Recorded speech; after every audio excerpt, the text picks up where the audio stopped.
시간이 되었기 때문에 기도하고 시작하겠습니다. 기도하시겠습니다. 생명 되신 주님, 은혜와 사랑을 감사합니다. 죄와 저주와 사망 가운데 영원한 지옥의 형편도 모르고 세상에 수많은 사람은 살아가지만 하나님은 말씀을 통해 자기 자신을 공개하시고 또 약속을 이뤄 가시며 신실하신 하나님을 믿을 수밖에 없도록 우리를 인격적으로 만나주시고 그렇게 예수 그리스도를 보내주셔서 그 예수를 통해 인류 구원의 뜻을 이루어 주셔서 우리가 그 예수를 믿고 죄사함 받아 천국 가는 또 하나님의 자녀가 되는 하나님의 약속된 자녀가 되게 하심을 감사합니다. 우리가 알고 끝나는 것이 아니라 내가 알았으니 그만큼 내가 잘 전하기를 원합니다.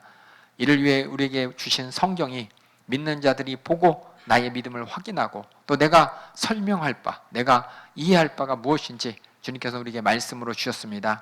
우리가 로마서를 통해서 내가 받은 구원이 어떤 구원인지 막연하게 이 얘기 저희 가운데 헷갈리고 혼동스러운 그런 지식으로 남는 것이 아니라 우리 하나님이 가르치신 그대로 내가 이해하고 그렇게 하나님의 뜻을 알고 그 뜻을 이뤄가는 우리 모두가 될 수 있도록 인도하여 주시옵소서. 우리를 통해 주님께서 일하실 일을 기대합니다. 성경을 주신 목적과 성경을 읽는 목적과 그 성경을 또 들고 나가 수많은 사람에게 전해주고 또 알려주고 또 가르쳐야 될 목적이 이 시간을 통해 이루어질 수 있도록 역사하여 주시옵소서.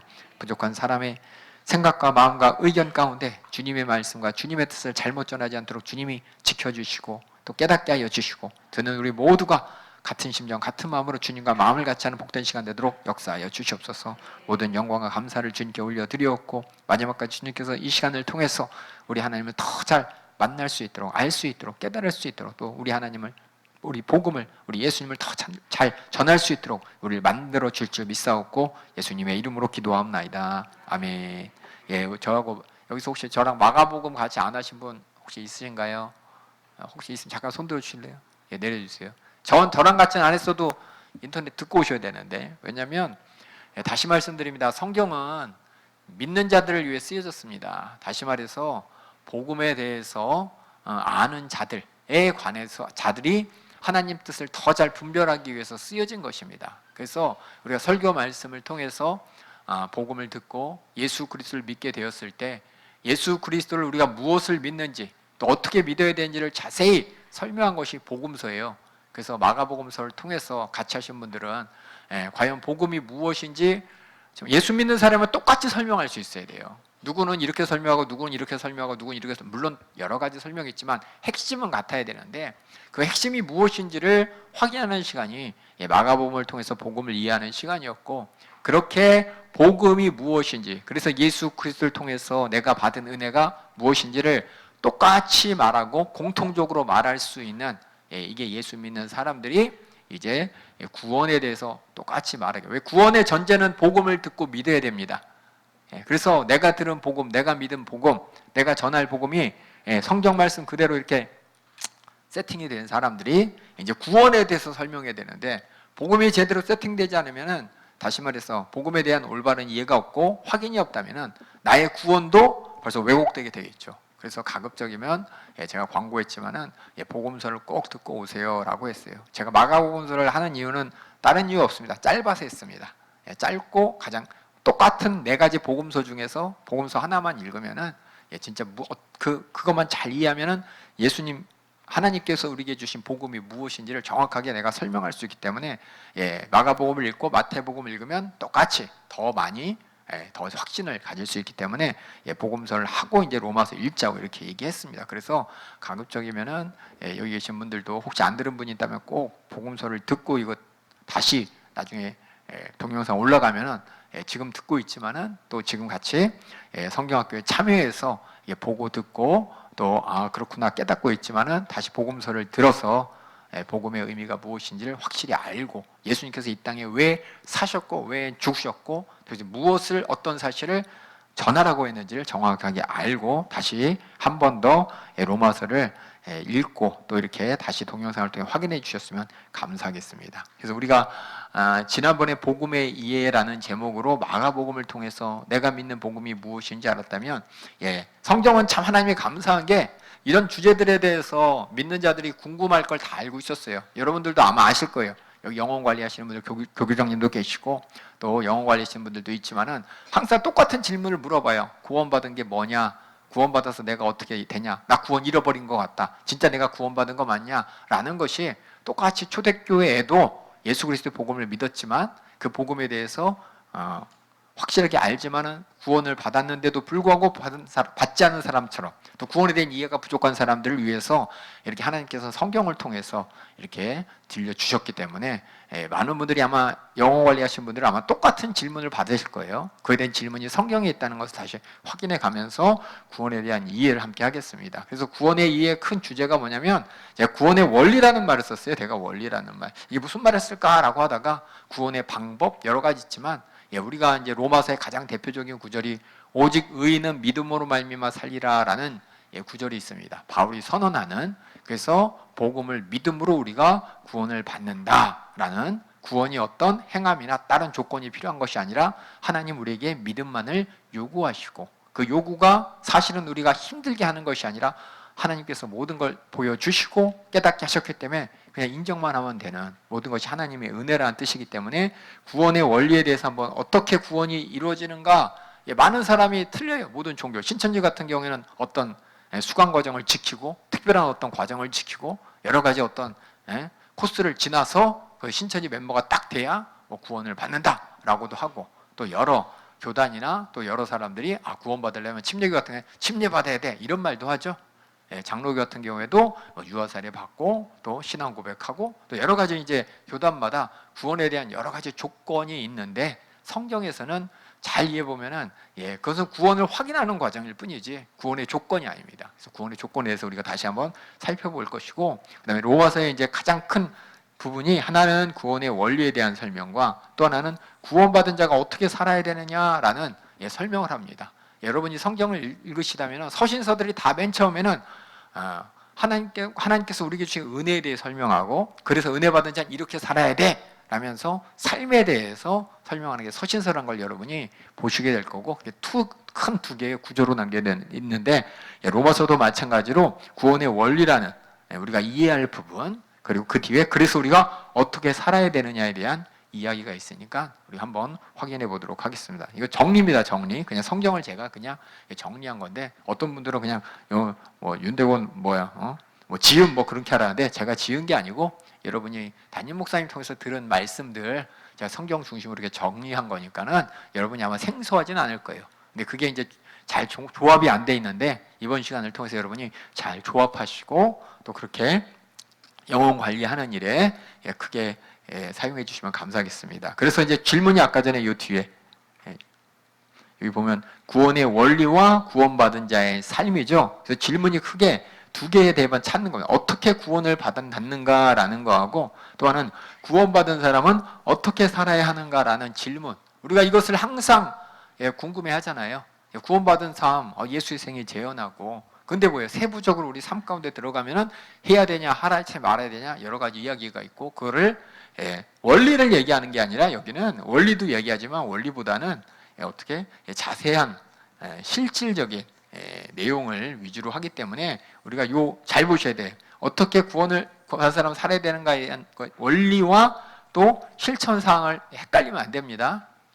원리를 알면 그에 대한 여러 가지 예를 한 거고 이거보다 더 많은 분량을 이 원리에 따라서 우리가 살아가면 되기 때문에 여러분이 다시 한번 구원의 원리와 실천 사항에 대해서 확인할 것이고 중요한 것은 구원 어떻게 구원을 받았는가라고 하는데 우리가 이제 먼저 이제 들어가기 전에 제가 항상 물어봅니다.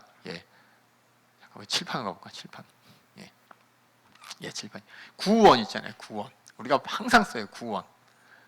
구원이라는 요 말을 너무 많이 듣잖아요. 그렇죠?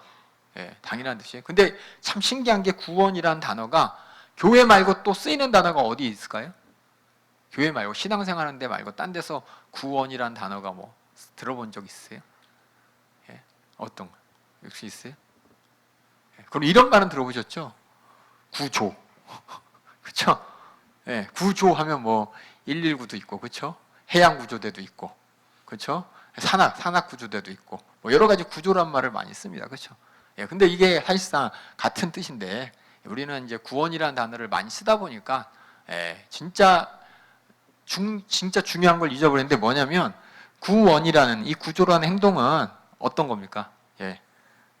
한 사람이 일방적인 게 아니라 어떤 사람이 어떤 사람한테 이게 주는 거잖아요. 그렇죠? 예, 산악구조원이나 뭐 119 소방대원이나 해양구조들이 어떻게 해요? 어떤 사람을 구조해 주잖아요. 근데 중요한 것만 구조해 줄 때 어떤 조건을 가지고 구조해 주는 경우도 있죠. 그 사람이 직업이 그거니까, 그렇죠? 임무가 그거니까. 또 때로는 자기 마음에 뭐예요? 어떤 같은 생명의 소중함을 알기 때문에 몸 뛰어내려서 구해주는 의인도 있고. 그럼 구원이란 단어는 뭐냐면 이 개념 앞에는 구원해 주는 사람이 있고 구원 받는 사람이 있잖아요. 그렇죠? 그럼 가만히 보세요. 우리가 구원해 주는 사람과 구원 받는 사람의 어떤 조건에 의해서 이런 구원이라는 행동이 이루어지는지 가만히 좀 생각을 해보면 좋을 것 같아요. 구원, 구조. 만약에 이 사람이 나 돈 줄 테니까 나 뭐 해줘.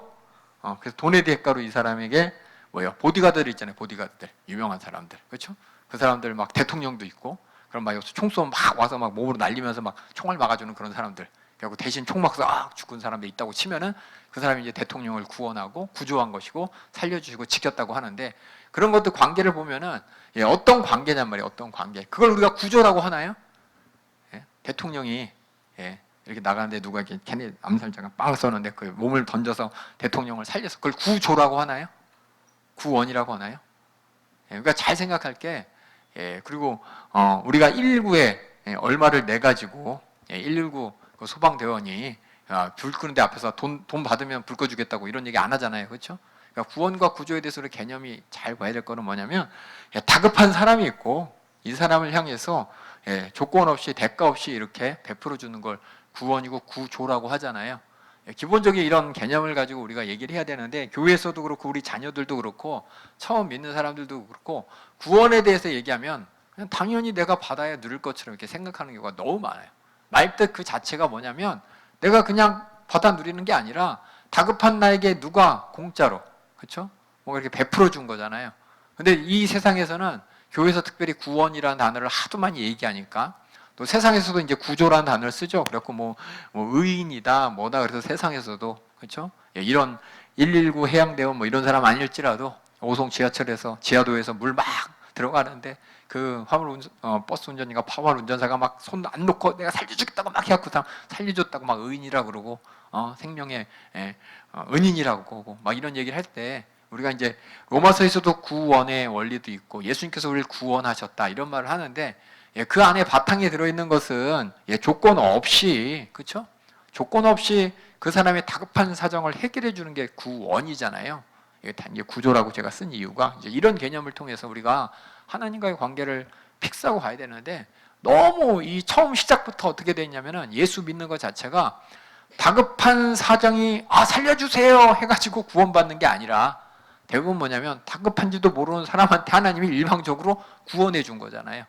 그러니까 이게 참 세상에서 얘기하는 구조라는 단어를 들으면 나 누가 구조 받았어 누구한테 119 해양 이런 한약 구조대 해양 구조대 소방 대원들한테 구조 받았어 그럼 평생에 그 사람을 알고 또 그 사람을 기억하고 참 은혜다 생각하는데 구원이라는 단어 우리가 교회에서 또 예수님께서 또 성경을 통해서 들은 이 구원이라는 단어는 너무 이런 구조라는 단어보다 너무 값싸고 너무 관계가 안 나타나고 그냥 구원 있어도 그만 없어도 그만 이렇게 생각하는 거예요. 그러니까 여러분들이 이 로마서를 읽기 전에 구원이라는 단어에 대해서 다시 한번 잘 생각해 보면서 내가 구원받았습니다라는 그 고백 자체가 어떻게 이루어지느냐 이런 사람을 통해서 구조받은 사람이 구조받았어요 그러면서 막 죽어 살아갈 때 막 죽었네 라는 마음을 가지고 이제 나는 구조받았어요 라고 하면서 나를 구원해 준 사람이 누군지 세상에선 그 사람을 향해서 막 스포트라이트 하면서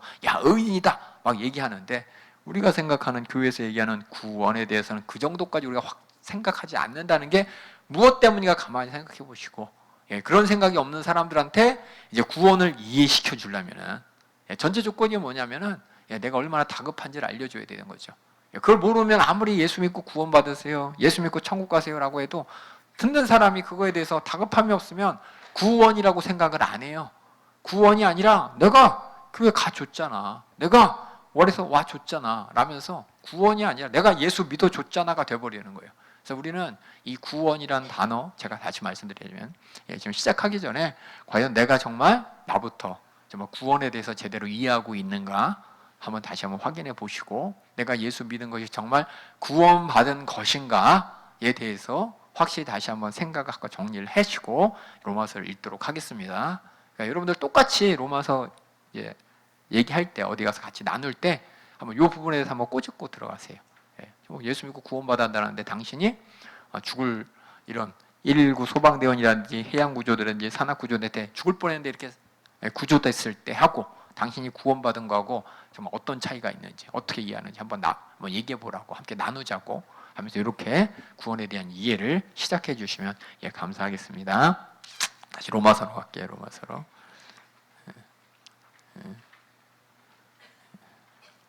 그래서 우리가 이제 구원의 이해에 대해서 이제 할 텐데, 아까 구원의 원리와 구원받은 자 사임이 두 개입니다. 혹시 생각나세요? 복음의 이해에서 두 가지 질문이 뭐였죠? 첫 번째가 뭐였죠? 예수님이 누구신가? 그 다음에 예수님은 뭐 하셨나? 그렇죠? 두 가지 질문을 가지고 복음을 이해한 것처럼 로마서도 똑같이 어떻게 구원받았냐? 큰 질문 하나, 그 다음에 어떻게 구원받은 자는 살아야 되나? 두 가지 질문 가지고 시작하겠습니다. 그래서 로마서 잠깐 개요를 볼게요. 로마서 개요를 보면은 시작할 때 서론이라는 게 있어요. 이게 로마서는 편지입니다. 편지. 편지글이죠. 편지글이니까는 편지의 가장 큰 특징은 뭐냐면 첫 인사가 있고요. 그렇죠? 그렇죠? 지금 까먹었네. 뭐라고 인사하면은 간에 두루 평안하시고 뭐 어쩌고저쩌고 하면서 옛날엔 그런 어투도 있고 그랬잖아요. 요새는 뭐 카톡으로 잘 있어? 뭐해? 뭐 이렇게 간단하게 끝나지만 옛날에 편지는 처음에 이런 날씨 가운데 어떻게 지내십니까? 하면서 인사글이 있어요. 인사글. 마찬가지로 인사글이 있고 마지막 인사도 이제 그래서 나는 이제 마지막으로 인사합니다. 안녕히 계세요. 나중에 또 만나요. 그래서 마지막 인사가 있고요.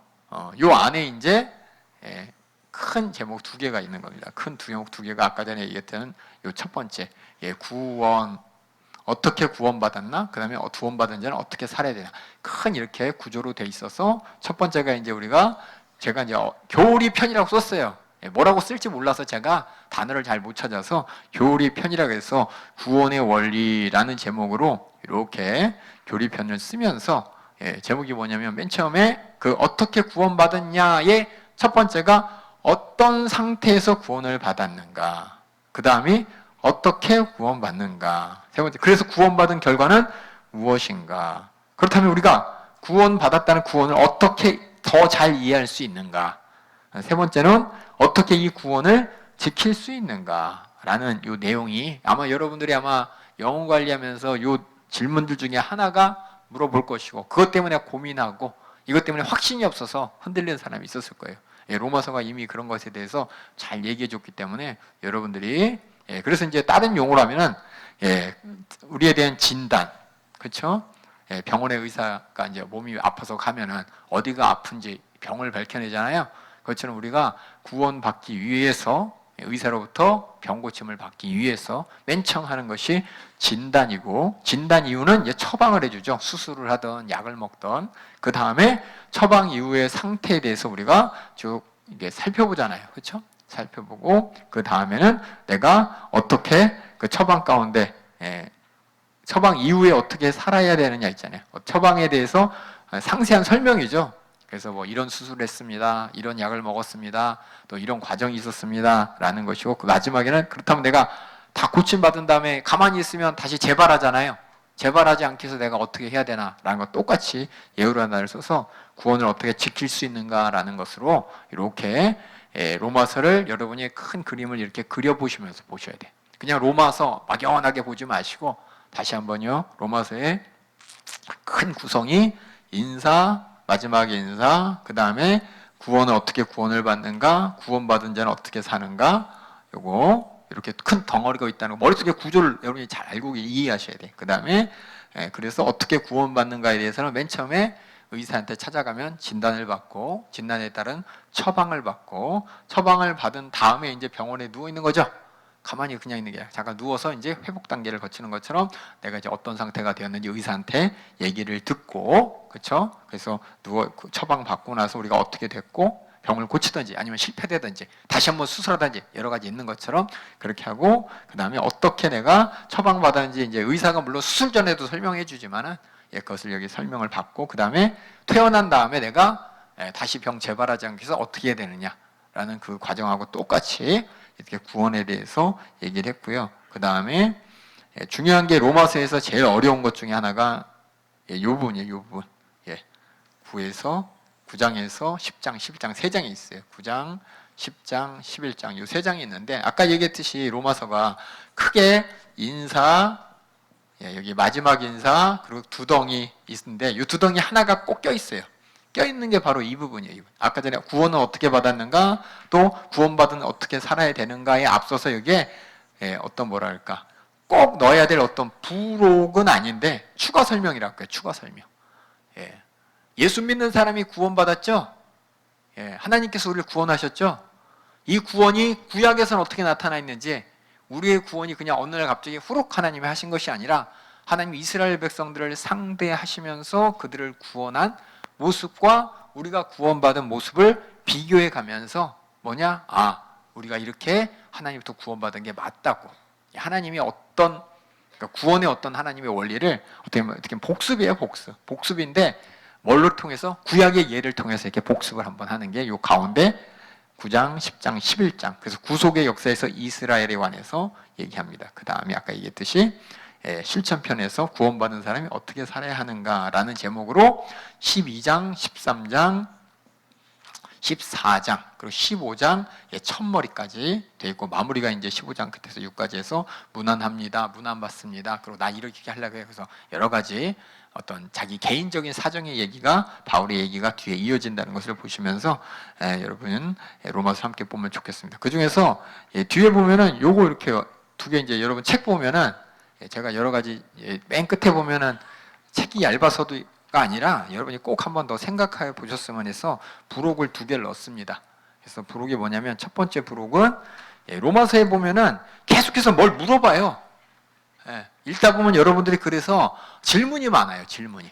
그래서 이 질문들을 보면서 내가 정말 로마서를 제대로 이해했나 한번 여러분들이 확인해 봤으면 좋겠습니다. 그리고 또 하나는 뭐냐면 그 뒤에 두 번째 부록은 여러분들이 꼭 끝나고 나서 이 답을 한번 찾아서 적어주세요. 질문에 답하면 로마서 이 얘기라고 해서 중요한 질문들 꼭 알았으면 좋은 질문들 로마서의 뼈대가 되는 질문들을 제가 이렇게 썼고 그다음에 그에 대한 답을 찾으라고 절수를 적었어요. 여러분들이 한번 이렇게 쭉 복습해 가면서 로마서에 대해서 더 잘 이해했으면 좋겠다 싶어서 여러분들에게 끝에 책 끝에 로마서를 진짜 이해하고 있는지 바울의 질문 형식을 보면서 내가 이 질문이 어떤 의미로 했는지를 상고하고 또 다시 복습하고 두 번째는 직접적인 로마서의 뼈대 내용을 한번 제대로 알고 있는지 이해하는 이거는 바울의 질문이고 이거는 제가 여러분에게 질문하는 거니까 한번 답을 찾아주시면 감사하겠습니다. 그래서 로마서에 대한 책과 과정 설계를 이렇게 하고 자 로마서는 아까 전에 얘기했듯이 로마서가 뭐냐 서신서라 그랬습니다. 그렇죠? 우리 서신서 중에서 뭐가 있죠? 우리 뭘 해야 되죠? 뭘 해야 되나? 우리 옛날에 저 국어 시간에 뭐 이런 서신서 같은 거 우리 옛날에 뭐 배웠거든요.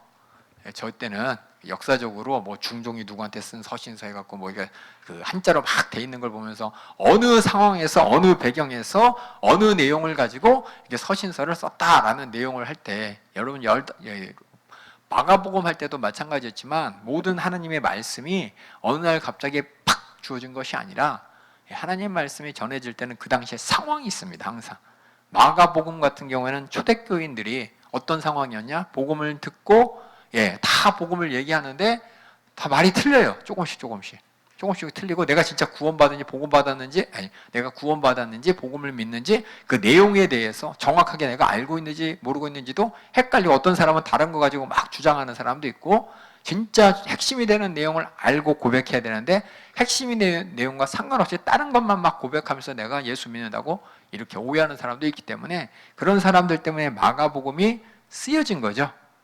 네가 받은 복음의 내용이 확증해라. 그리고 네가 이걸 통해서 네가 스스로 정말 또 전해야 되는 것이고. 그래서 예수님의 우리 마가복음 들으신 분들은 생각할 거예요. 1장부터 마지막 장까지 쭉 읽을 때 그렇죠? 그 당시 시대적 상황을 모르면 엉뚱하게 이해하게 됩니다.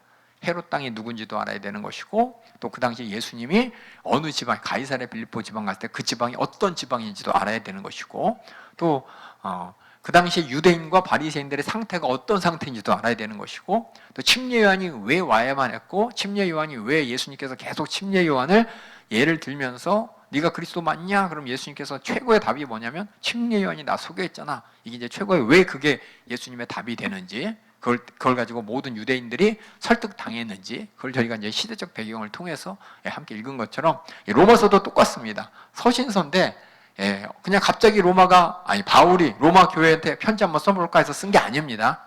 편지를 써야만 되는 사정이 있었어요.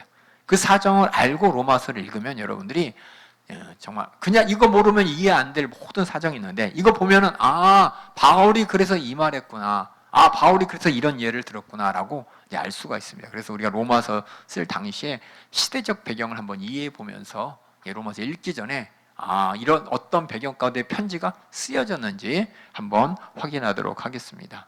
바울의 상황, 이제 두 가지 상황을 알아야 되죠. 편지 쓰는 사람 상황과 편지 받는 로마 교회의 상황, 두 가지를 이미 알고 있어야 됩니다. 그렇죠?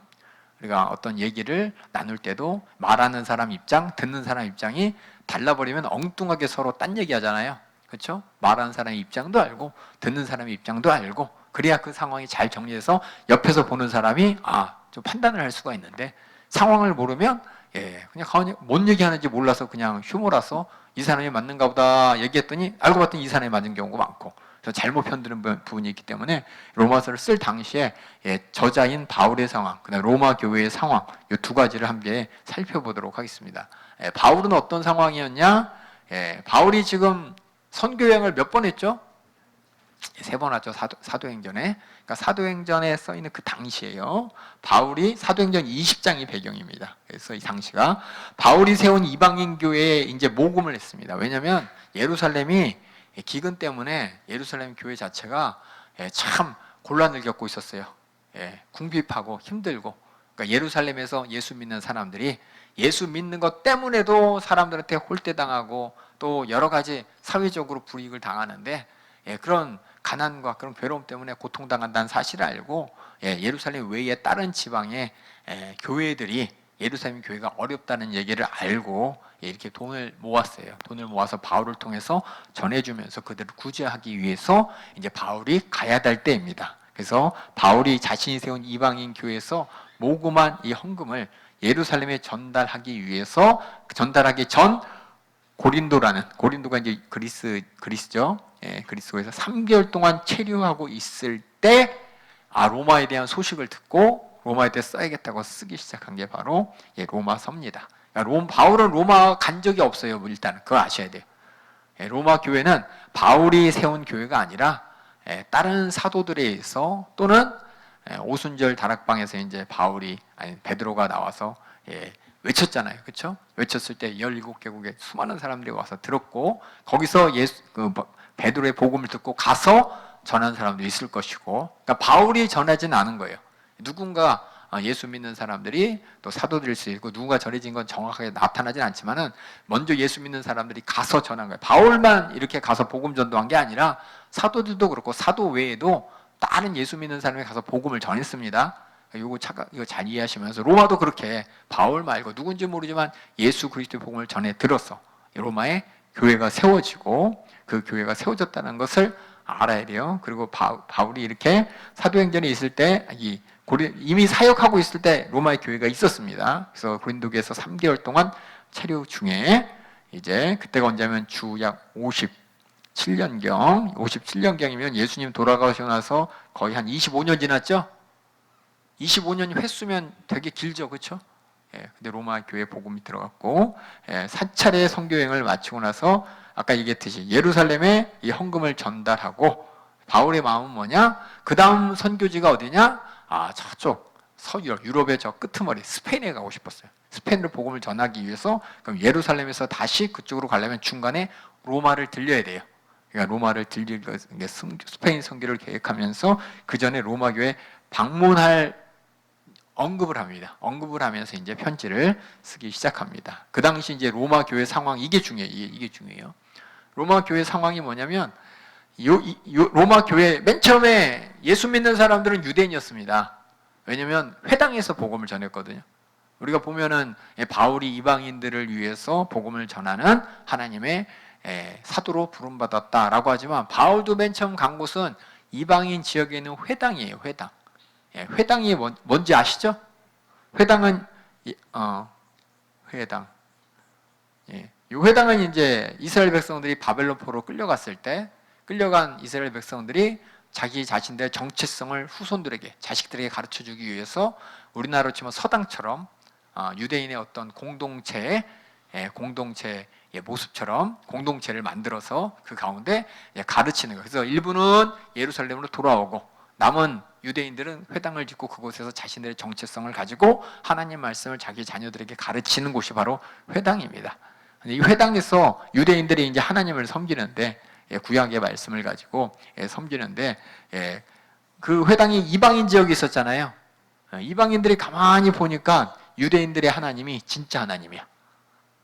그렇죠? 유대인들이 하나님을 보니까 구약의 역사를 보니까 얼마나 그냥 수많은 역사의 패턴 가운데 하나님께서 그들을 인도하시고 또 그들의 말씀 가운데 자기 참 하나님을 나타내셨어요.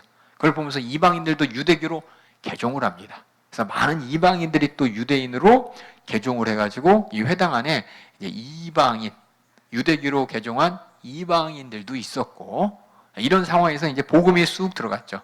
복음이 들어가서 이 안에서 정말 나사렛 예수가 우리가 기다리던 그리스도다 라고 하면서 예수님을 믿는 사람이 생겼고 또 그 가운데 또 예수 그리스도의 복음을 듣고 뭐예요? 나도 예수 믿어야겠다 라고 하면서 교회로 들어온 사람이 있었고 그래서 이 상당히 복잡합니다. 로마 교회가 기반은 회당이고 그 안에 이방인 유대교인들도 있었고 그 가운데 또 뭐예요? 예수 믿고 이 유대인은 아니었지만 예수 믿는 로마 그리스도인도 있었고 이게 복잡한데 여러분들이 이제 크게 보냐면은 이렇게 두 가지로 보셔야 돼요. 이방인과 유대인. 그러니까 로마 교회가 있으면 로마 교회는 이방인들 그룹, 유대인들 그룹이 있다는 걸 여러분 일단 머릿속에 두시고 그 상황을 보겠습니다. 그래서 이방인 유대교인들이 그리스도인들의 전도를 받은 후 로마 교회가 세워졌습니다. 유대 그리스도인, 이방 그리스도인들로 교회가 구성됩니다. 그렇게 항상 같이 신앙생활하는데 문제는 여기에 문제. 49년경에 이 49년경이 언제냐면 요 뒤에 보시면 바울이 쓴 건 57년이었죠. 그로부터 몇 년 전이냐면 거의 10년 가까이 8년 전에 무슨 일이 있었냐면은 로마의 황제 클라디우스 황제가 로마의 유대인들을 다 나가 그래서 쫓아냅니다. 그래서 로마의 유대인들이 하나도 안 남고 다 쫓겨나게 돼요. 그 중에서 브리스기와 아굴라 부부도 이때 로마를 떠났다가 바울을 만나게 되는 거예요. 이 사건이 어떤 사건이냐? 그 다음에 그래서 뭐냐? 로마 교회는 이방인 그리스도인만 있게 남게 되죠. 유대인들은 다 쫓겨났으니까. 그 다음에 뭐냐? 54년경 이제 5년 뒤죠. 5년 뒤에 나가있던 클라디우스 황제가 죽어요. 죽으니까 다시 쫓겨났던 어때? 유대인들이 돌아오게 되죠. 돌아오게 되고 로마로 다시 돌아온 유대교인들이 이방인 교인들과 사이가 갈등이 생겨요. 처음엔 상관이 있는데 여러분 알다시피 나갔다 들어온 사람은 전에 내가 여기서 사실상 이 로마 교회의 주도권은 사실상 유대인들이 갖고 있었죠.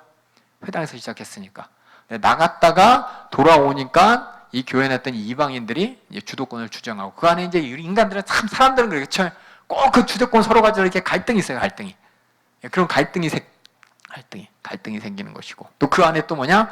믿음이 약한 자, 강한 자 또 유대인, 이방인 사이에 복합적으로 갈등이 교회가 복잡해지는 거예요.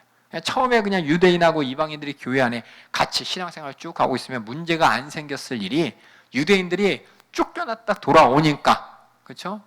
나갔다 왔는데 그 사이에 로마 교회 이방인 그리스도인들이 하여튼 그 교회의 이제 주도권을 가지고 왜냐하면 그때 이제 뭐 해야 되냐 말아야 되냐 사건이 엄청 많잖아요. 예수 믿는 사람들이 그렇죠? 유대인들도 마찬가지지만은 예수 믿는 사람들이 유대인 율법과 비교해 봤을 때 유대인들은 율법에 대해서 엄청나게 강조를 하잖아요. 그런 유대인들이 쭉 빠져나갔어요. 쫓겨났어. 그럼 이 안에 신앙생활을 하는 사람들은 어쨌든 율법보다는 좋은 얘기라면 믿음에 의지하면서 율법을 조금 등한시 여기면서 신앙생활을 했는데 유대인들이 나갔다 들어왔더니 교회가 유대인들 눈에는 개판인 거죠. 아니 하나님의 율법을 하나도 안 지켜줘요.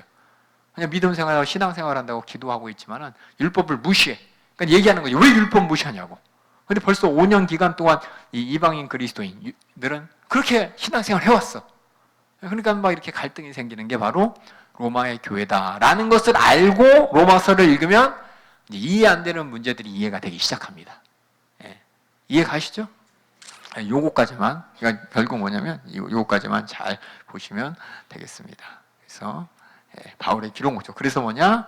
여기 보면 이제 기록 목적이라고 써 있지만은 1번은 어떻게 보냐면 목적보다는 그냥 언급이에요. 언급. 나중에 스페인 선교를 향해서 자기가 로마 교회 들을 것 같아. 그때 나를 이렇게 잘 뭐랄까 서포트해주면 좋겠다라는 바울의 바램을 썼어요. 그래서 스페인 선교를 위해서 여기 선교의 전략적 욕충지로 로마를 삼겠다라는 바울의 의지는 없어요. 이걸 보면서 이제 학자들이나 많은 사람들이 그렇게 하면 좋을 것 같다라고 해서 이거 이론을 만든 것이고, 로마서를 가만히 읽어보면 바울이 로마 교회한테 내가 너희들을 전략적 욕충지로 삼아서 너희들을 기반으로 해서 스페인으로 가겠다 이런 얘기보다는 나 스페인까지 선교하러 가야 되는데 로마 교회 너희 잠깐 들렀을 때 너희와 교제하고 너희가 이렇게 좀 도와줘서 선교에 좀 잘 됐으면 좋겠다라는 언급을 합니다. 그 다음에는 로마에 있는 그리스도인들이 믿음을 굳건히 하고 하나님께 순종하게 하려고, 아까 얘기했지만 이런 믿음 가운데 서로 싸우고 다투고 갈등 가운데 믿음이 우선시되는 게 아니라 다른 문제가 더 우선시되는 거예요. 이런 문제들을 또 믿음에 대해서 조건에 대해서 아까 얘기했지만 믿음의 조건에 대해서 서로 우선시되는 것이고, 아니 나중에 얘기했지만 유대인들에게 제일 중요한 건 하나님 말씀을 지키냐 안 지키냐죠. 그러니까 율법을 지키면서 예수 믿는 사람들이었어요. 근데 이방인 로마에 있는 그리스도인들은 율법에 대해서 잘 모르죠. 믿음으로 구원받았어요. 침례도 받았어요. 성령도 받았어요. 근데 유대인들이 자꾸 지켜야 된다고 하는 거예요. 그러니까 이게 갈등이야. 나 성령도 받고 침례도 받고 내가 믿음 생활 잘하는 것 같은데 구원받은 것 같은데 자꾸 로마에 있는 유대인 그리스도인들이 왜 그거 안 지키냐. 그거 죄라고, 구원받지 못한다고. 이런 정죄가 들어오니까 이런 갈등이 있었다는 걸 여러분이 보시면서 그렇죠. 믿음이 무엇인지 설명하고 그래서 하나님 앞에 순종하는 교회를 만들기 위한 것이고, 그 다음에 아까 얘기했듯이 로마 교회와 이방 그리스도 유대, 이게 제일 커요. 이게 제일 큰 문제입니다. 주제가 뭐냐면 갈등의 주제는 구원이에요. 구원이라는 거에 대해서 구원이 어떻게 이루어지는지 이방인 그리스도인과 로마에 있는 유대인 그리스도인과 이게 서로 이렇게 입장 차이가 있고 그것을 해결하지 못하고 분쟁이 있으니까 바울이 이 문제를 해결이죠. 편지를 통해서 해결해주고 싶어서 이렇게 편지를 썼습니다. 그 당시에 가만히 생각해보세요. 쫓겨났던 유대 그리스도인들, 아까 전에 브리스와 아굴라 같은 사람이 있었죠. 그러니까 쫓겨나서 바울을 만났어요. 바울을 만나서 그들이 믿던 예수에 대해서 더 구체적으로 바울을 통해서 믿음이 견고해졌고, 브리스와 아굴라뿐만 아니라 다른 많은 사람들도 바울을 또 만났어요. 나중에 이제 문안 인사 보면은 누구에게 안부 전해줘라는 말에 보면 엄청나게 많아요, 사람이. 그게 뭐냐면 로마 교회에 쫓겨났다가 바울과 함께 믿음 생활하고 신앙 생활했던 사람들이 때가 돼서 로마로 교회로 돌아갔고, 또 그들 가운데 소식을 누가 들었냐? 바울이 들은 거죠. 날 만났던 사람들이 이제 클라디우스 황제가 죽어서 로마로 돌아가서 신앙 생활하는데 그 교회 예수 믿는다고 하면서 이런 문제가 많아서 교회가 참 걱정이라는 이런 얘기를 듣고서 펜을 든 게 되겠습니다. 그래서 기독교 복음의 진리를 확인하고 구원에 대해서, 그 다음에 문제는 유대교회와 이방교회가 하나의 기초, 하나님의 구원의 섭리 가운데 세워진 것을 체계적으로 설명하기 위해서 아까 얘기했지만 이런 목적 때문에 유대인들도 설명해야 되고 이해시켜야 되고 또 로마인들도 이해시켜야 되기 때문에 이 파트가 끼어 들어가는 거예요. 야, 너희들 유대인 그리스도인들 너희들이 하나님이 어떻게 구원했는지 잘 생각해봐. 지금 이방인들을 구원한 하나님의 구원의 섭리를 같이 이해해야 돼. 그리고 이방인들에게는 야, 하나님께서 이스라엘 백성들을 구원하실 때 이렇게 구원하셨지 않냐? 이렇게 이스라엘 백성을 쓰신 유대인들을 너희들이 무조건 율법을 폐하거나 그럴 게 아니다 라고 이렇게 중간자적 입장에서 이렇게 중재하는 내용, 그것을 양쪽을 다 설득하기 위해서 이 가운데에 9장, 10장, 11장에 구속의 역사, 구약에서 어떻게 이스라엘 백성들이 하나님께 구원받았는지를 잘 설명, 그 구원이 바로 우리에게 이루어진 거라고 유대인도 설득하고 또 이방인 그리스도 설득하기 위해서 이게 쓰여졌다는 것이 아주 큰, 어떻게 보면 이거 알면은 로마서가 더 잘 보이는 어떤 배경이고 힌트이기 때문에 제가 이렇게 시간을 많이 들여서 여러분에게 설명드렸습니다. 이해 가시죠? 여기까지. 예. 저도 사실상 로마서를 제 개인적으로 물어보면은 저도 신학교에서 이제 신학할 때 아는 목사님이 로마서 200번 읽으면은 성경을 꿰뚫는데요. 그래서 한 200번 읽으려고 저도 방학 때 한번 맘 잡고 한 10번 읽다가 그냥 뭐 읽어도 모르겠더라고요. 10번 읽고 그냥 모르겠다 그러고서 포기해버렸는데, 중요한 게 뭐냐면 배경을 알았으면 참 좋았을 텐데 그때 이 배경에 대해서 저도 무지했어요. 성경을 읽을 때 성경에 쓰여진 그 배경이 성경에 기록되지는 않았지만 우리가 참 하나님의 은혜로 인터넷이라든지 또 이런 고고학적인 발견이라든지 또 이런 역사학자들의 어떤 설명들이 참 성경을 이해할 때 많은 도움이 됩니다. 그래서 참 우리가 살고 있는 게 참 은혜의 시대예요. 하나님 말씀 앞에. 그런 것들을 좀 제가 읽고 듣고 또 그런 상황을 알고 로마서를 읽으니까는 뭔가 이렇게 왜 이 얘기를 하지? 라는 문제가 해결되는 거예요.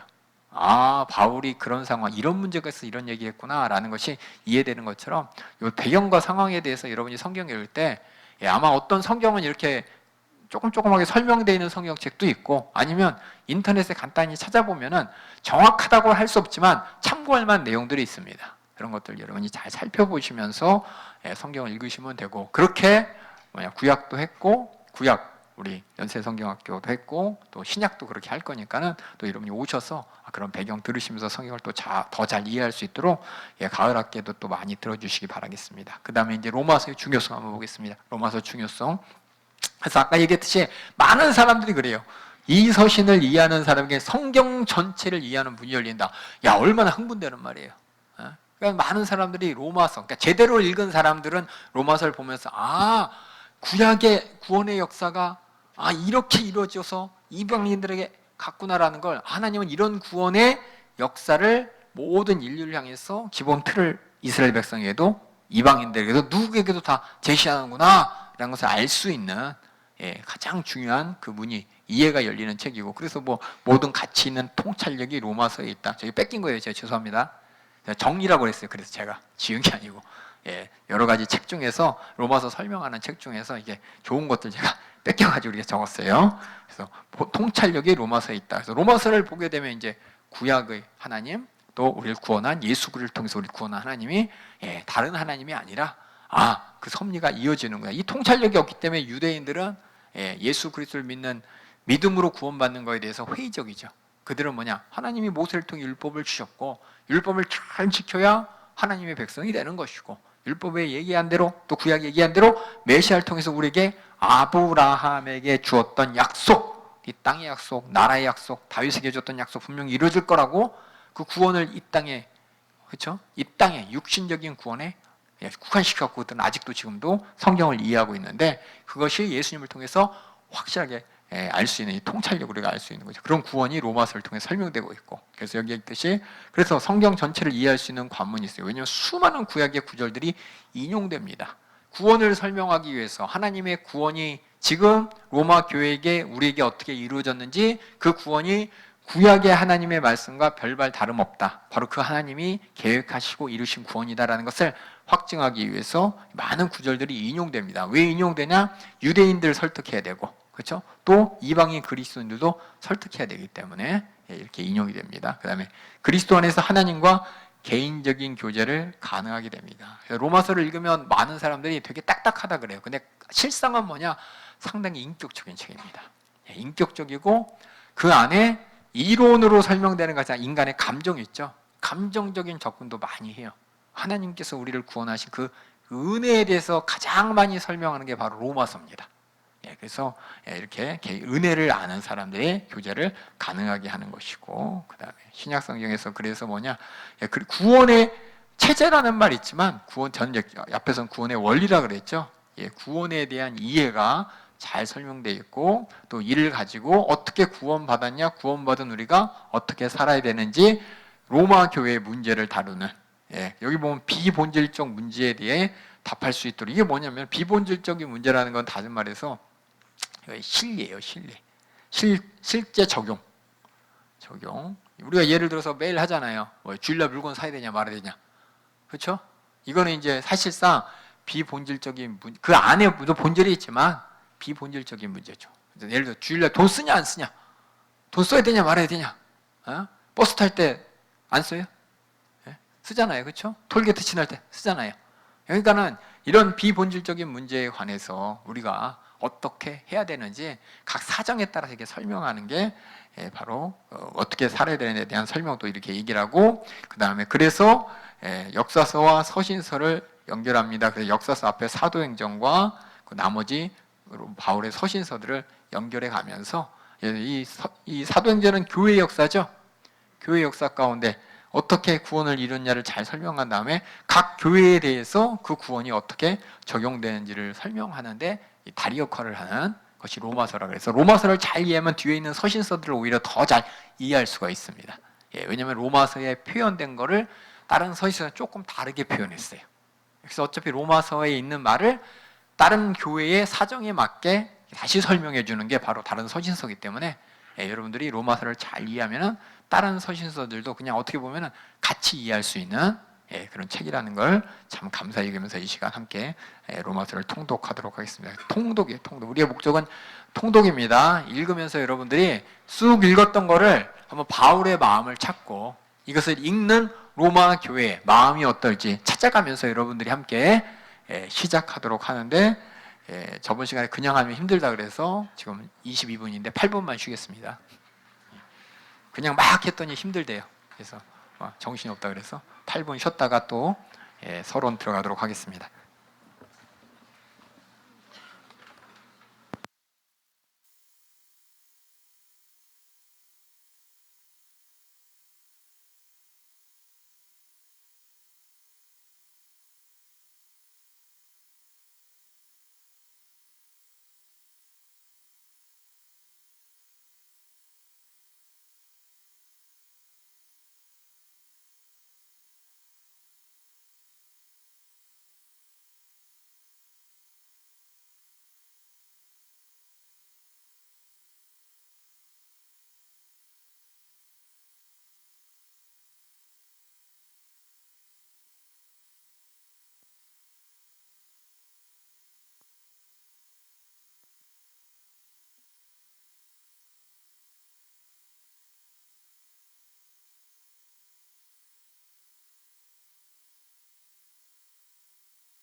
이제부터 졸릴지 몰라요. 정신 바짝 차리셔야 돼요. 왜냐면은 계속 성경을 읽고 또 말로 하기 때문에 여러분들이 정신 바짝 차리고 성경을 보지 않으면 엄청 졸릴 거예요. 그러니까는 성경 잘 봐주시기 바랍니다.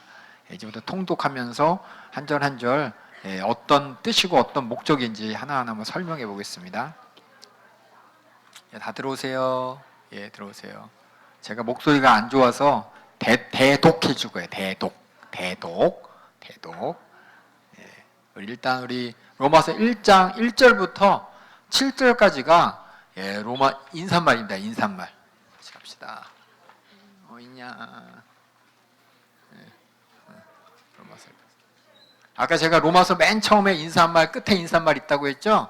그래서 처음에 인사말부터 1절부터 7절까지 여러분들이 한번 화면을 보면서 좀 더 됐다. 7절까지. 자, 화면을 보면서 읽으시면서 여러분이 색깔로 되어 있는 거, 진해진 거 요걸 잘 보시면서 한번 들어보시겠습니다. 우리 대독해 주세요. 1장 1절부터 7절까지. 예수 그리스도의 종 바울은 사도로 부르심을 받아 하나님의 복음을 위하여 택정함을 입었으니 이 복음은 하나님이 선지자들로 말미암아 그의 아들에 관하여 성경에 미리 약속하신 것이라. 이 아들로 말하면 육신으로는 다윗의 혈통에서 나셨고 성결의 영으로는 죽은 가운데서 부활하여 능력으로 하나님의 아들로 인정되셨으니 곧 우리 주 예수 그리스도시니라. 그로 말미암아 우리가 은혜와 사도의 직분을 받아 그 이름을 위하여 모든 이방인 중에서 믿어 순종케 하나니 너희도 그들 중에 있어 예수 그리스도의 것으로 부르심을 입은 자니라. 로마에 있어 하나님의 사랑하심을 입고 성도로 부르심을 입은 모든 자에게 하나님 우리 아버지와 주 예수 그리스도로 조차 은혜와 평강이 있기를 원하노라. 우리가 맨 처음에 만나면은 처음 만난 사람한테 인사할 때 뭐예요? 혹시 어디 출신이세요부터 시작해서 그렇죠? 어디 남자들은 군대 어디 나왔어요? 이런 거 얘기하고 뭔가 이렇게 공통점을 찾으려고 하잖아요. 마찬가지로 바울도 아까 얘기했지만 로마 교회 가본 적이 없어요. 로마 교회 가본 적이 없지만 편지를 씀에 있어 그들과의 어떤 공통점을 찾아서 관계를 만들기 위해서 쓴 단어가 진하게 뭐라고 써 있어요? 3번. 부르심이라고 되어 있죠. 그래서 결국은 여기도 자기는 사도로 부르심 받고 여러분들은 예수 그리스도의 것으로 부르심 받고 요건 이제 마지막 인사로서 너희들 성도라고 얘기했죠. 성도로 부르심을 입은 모든 자에게라고 하면서 부르심을 하면서 너희도 나도 하나님께서 불러서 나는 사도로 너희는 그리스도의 것으로 이게 구원받게 하셨다라고 하면서 부르심이라는 단어를 씁니다. 우리가 이제 소명에서 부르심 많이 얘기하는데 이 부르심의 가장 중요한 건 뭐냐면 내가 하나님께 나갈 수 없는 것이죠. 하나님이 나를 불러주셔서 내가 하나님께 갈 수 있는 것이죠. 그래서 부르심의 기본적인 가장 큰 바탕은 뭐냐면 은혜예요. 은혜. 그래서 나중에 이제 로마서에서 얘기하겠지만 택하시고 뭐 부르시고 믿게 하시고 여러 가지 얘기가 나오는데 이게 뭐냐? 그래서 구원의 순서는 뭐야? 하나님이 택하시고 정하시고 부르시고 그렇게 되는 거야? 그거 얘기하는 게 아니에요. 구원의 주체가 누구냐? 하나님이시라는 겁니다. 그래서 하나님께서 부르신 거예요. 구원도 뭐예요? 구원. 아까 얘기했지만 구원은 내가 하나님한테 뭐 했으니까 뭐 해줘야죠. 이건 구원 아닙니다. 아무것도 할 수 없는 나에게 하나님께서 베풀어 주시는 게 구원이고 다시 말해서 은혜예요. 은혜. 그래서 지금 로마서의 기본 부르심이라는 단어를 썼지만 이 부르심 속에 숨어 있는 게 뭐냐? 하나님이 뭐예요? 주도하신다는 거예요. 하나님 주도. 하나님 주도. 이 모든 것이 뭐냐? 하나님의 그래서 우리는 은혜라고 말합니다. 그래서 이게 이제 로마서의 큰 대놓고 얘기는 안 하고 가끔 얘기를 하지만 실질적으로 우리 모두 하나님 앞에 하나님의 은혜로 하나님의 주권적인 은혜로 우리가 구원받았다. 이게 사실 로마서에 있는 얘기예요. 구원은 하나님의 은혜로 이루어지는 거야. 그것도 하나님이 주도하는 거야. 하나님이 부르시는 것처럼 하나님이 내가 잘나서 한 거 아니야 라면서 은혜를 강조하는 게 바로 이 로마서입니다. 그래서 처음에 시작이 그거예요. 나도 은혜로 내가 잘나서가 아니라 하나님이 불러서 나를 사도 삼아 주신 것이고 너희도 불러서 하나님의 것을 예수님의 것으로 부른 거 아니냐라는 것이 이제 인사말을 통해서 서로의 연결점을 이렇게 얘기하는 것이고 그 안에 뭐냐 자기 자신에 대해서 얘기하면서 전제 조건이 뭐냐 하나님의 복음을 얘기하죠. 하나님의 복음에 대해서 바울은 뭐라고 설명되었냐? 우리가 마가복음 할 때 맨 처음에 복음에 대해서 설명하면서 하나님의 아들 예수 그리스도를 바울은 이렇게 설명했습니다 라면서 아마 했던 거 기억하실 거예요. 그래서 복음은 하면서 바울이 자기가 하나님이 불러서 전하게 한 복음에 대한 내용을 구체적으로 이렇게 어떻게 보면은 정리를 해가지고, 이 정리한 이유가 뭐냐면 너도 이렇게 복음을 믿고 있지라고 확인하는 거예요. 확인하는 거. 그래서 하나님이 불렀다는 것이 하나의 공통점이고, 두 번째는 우리가 믿고 있는 복음, 너도 이렇게 믿고 있지, 나도 이렇게 전하라고 하나님이 나를 불러주셨지 라고 하면서 그 공통점을 얘기하는데, 첫 번째가 1번, 2번, 3번이라는 이렇게 코멘트를 이렇게 단 이유는 이것이 우리가 믿는 복음의 내용이기 때문에, 우리가 여기 보면 처음부터 볼게요. 여기 하나님의 선지자들이 성경에 미루 약속하신 복음, 그 다음에 육신으로 다윗을 통해 나신 아들에 관한 복음, 그 다음에 부활의 능력, 부활이 뭐냐? 결국은 하나님의 아들로 인정되는 사건으로서 죄 없으신 성결의 영으로 부활하신 이 복음, 그래서 이것을 제가 하나님의 아들 예수 그리스도에 대한 복음이다 라는 것을 여기 주라는 단어를 썼고, 이건 이제 제가 마음대로 밀어 넣은 거예요. 성경에 없는 겁니다. 그래서 우리가 칠판 한참 올려요. 칠판 요거 보면은 우리가 복음 하면, 제가 우리 다시 한번 요거 좀 찍고 넘어가려고 그래요. 복음 하면 여러분들이 복음 되게 복잡해. 근데 복잡하지만 그 가운데 우리가 예수님은 누구신가? 예수님은 누구신가? 그리고 예수님이 못하셨나? 이것을 정확하게 내가 이해하고 있는 게 이 안에 있는 모든 사람들의 공통점입니다. 그게 뭐냐면 예수님은 바로 하나님의 아들이시고, 또 예수라는 육신을 입은 실존 인물이시고, 그 다음에 그리스도라는 칭호를 가진 분인데, 이 그리스도라는 칭호가 구원주라는 뜻입니다. 그들 말로 여기 메시아죠. 메시아는 히브리어, 그리스도는 헬라어, 구원주는 우리가 갖고 있는 뉘앙스예요. 뉘앙스. 우리 백마를 탄 사람이 이거 많이 그런 얘기 나오죠. 뭐지? 이육사에 청포동가 글씨 보면 백마 타고 누가 다가닥 다가온다고 그걸 기다린다고, 그걸 가로 열고 그게 누굽니까? 독립하면서 구호 시간에 썼던 거 생각나는데, 그런 것처럼 어떤 이스라엘 백성들이 로마 식민지 생활할 때 하나님께서 그들을 구원하실 분으로서 하나님께서 그리스도 메시아를 보낼 것이다. 메시아가 구원주라는 의미 있지만 문자적 의미는 기름 부음 받은 자고, 그렇죠?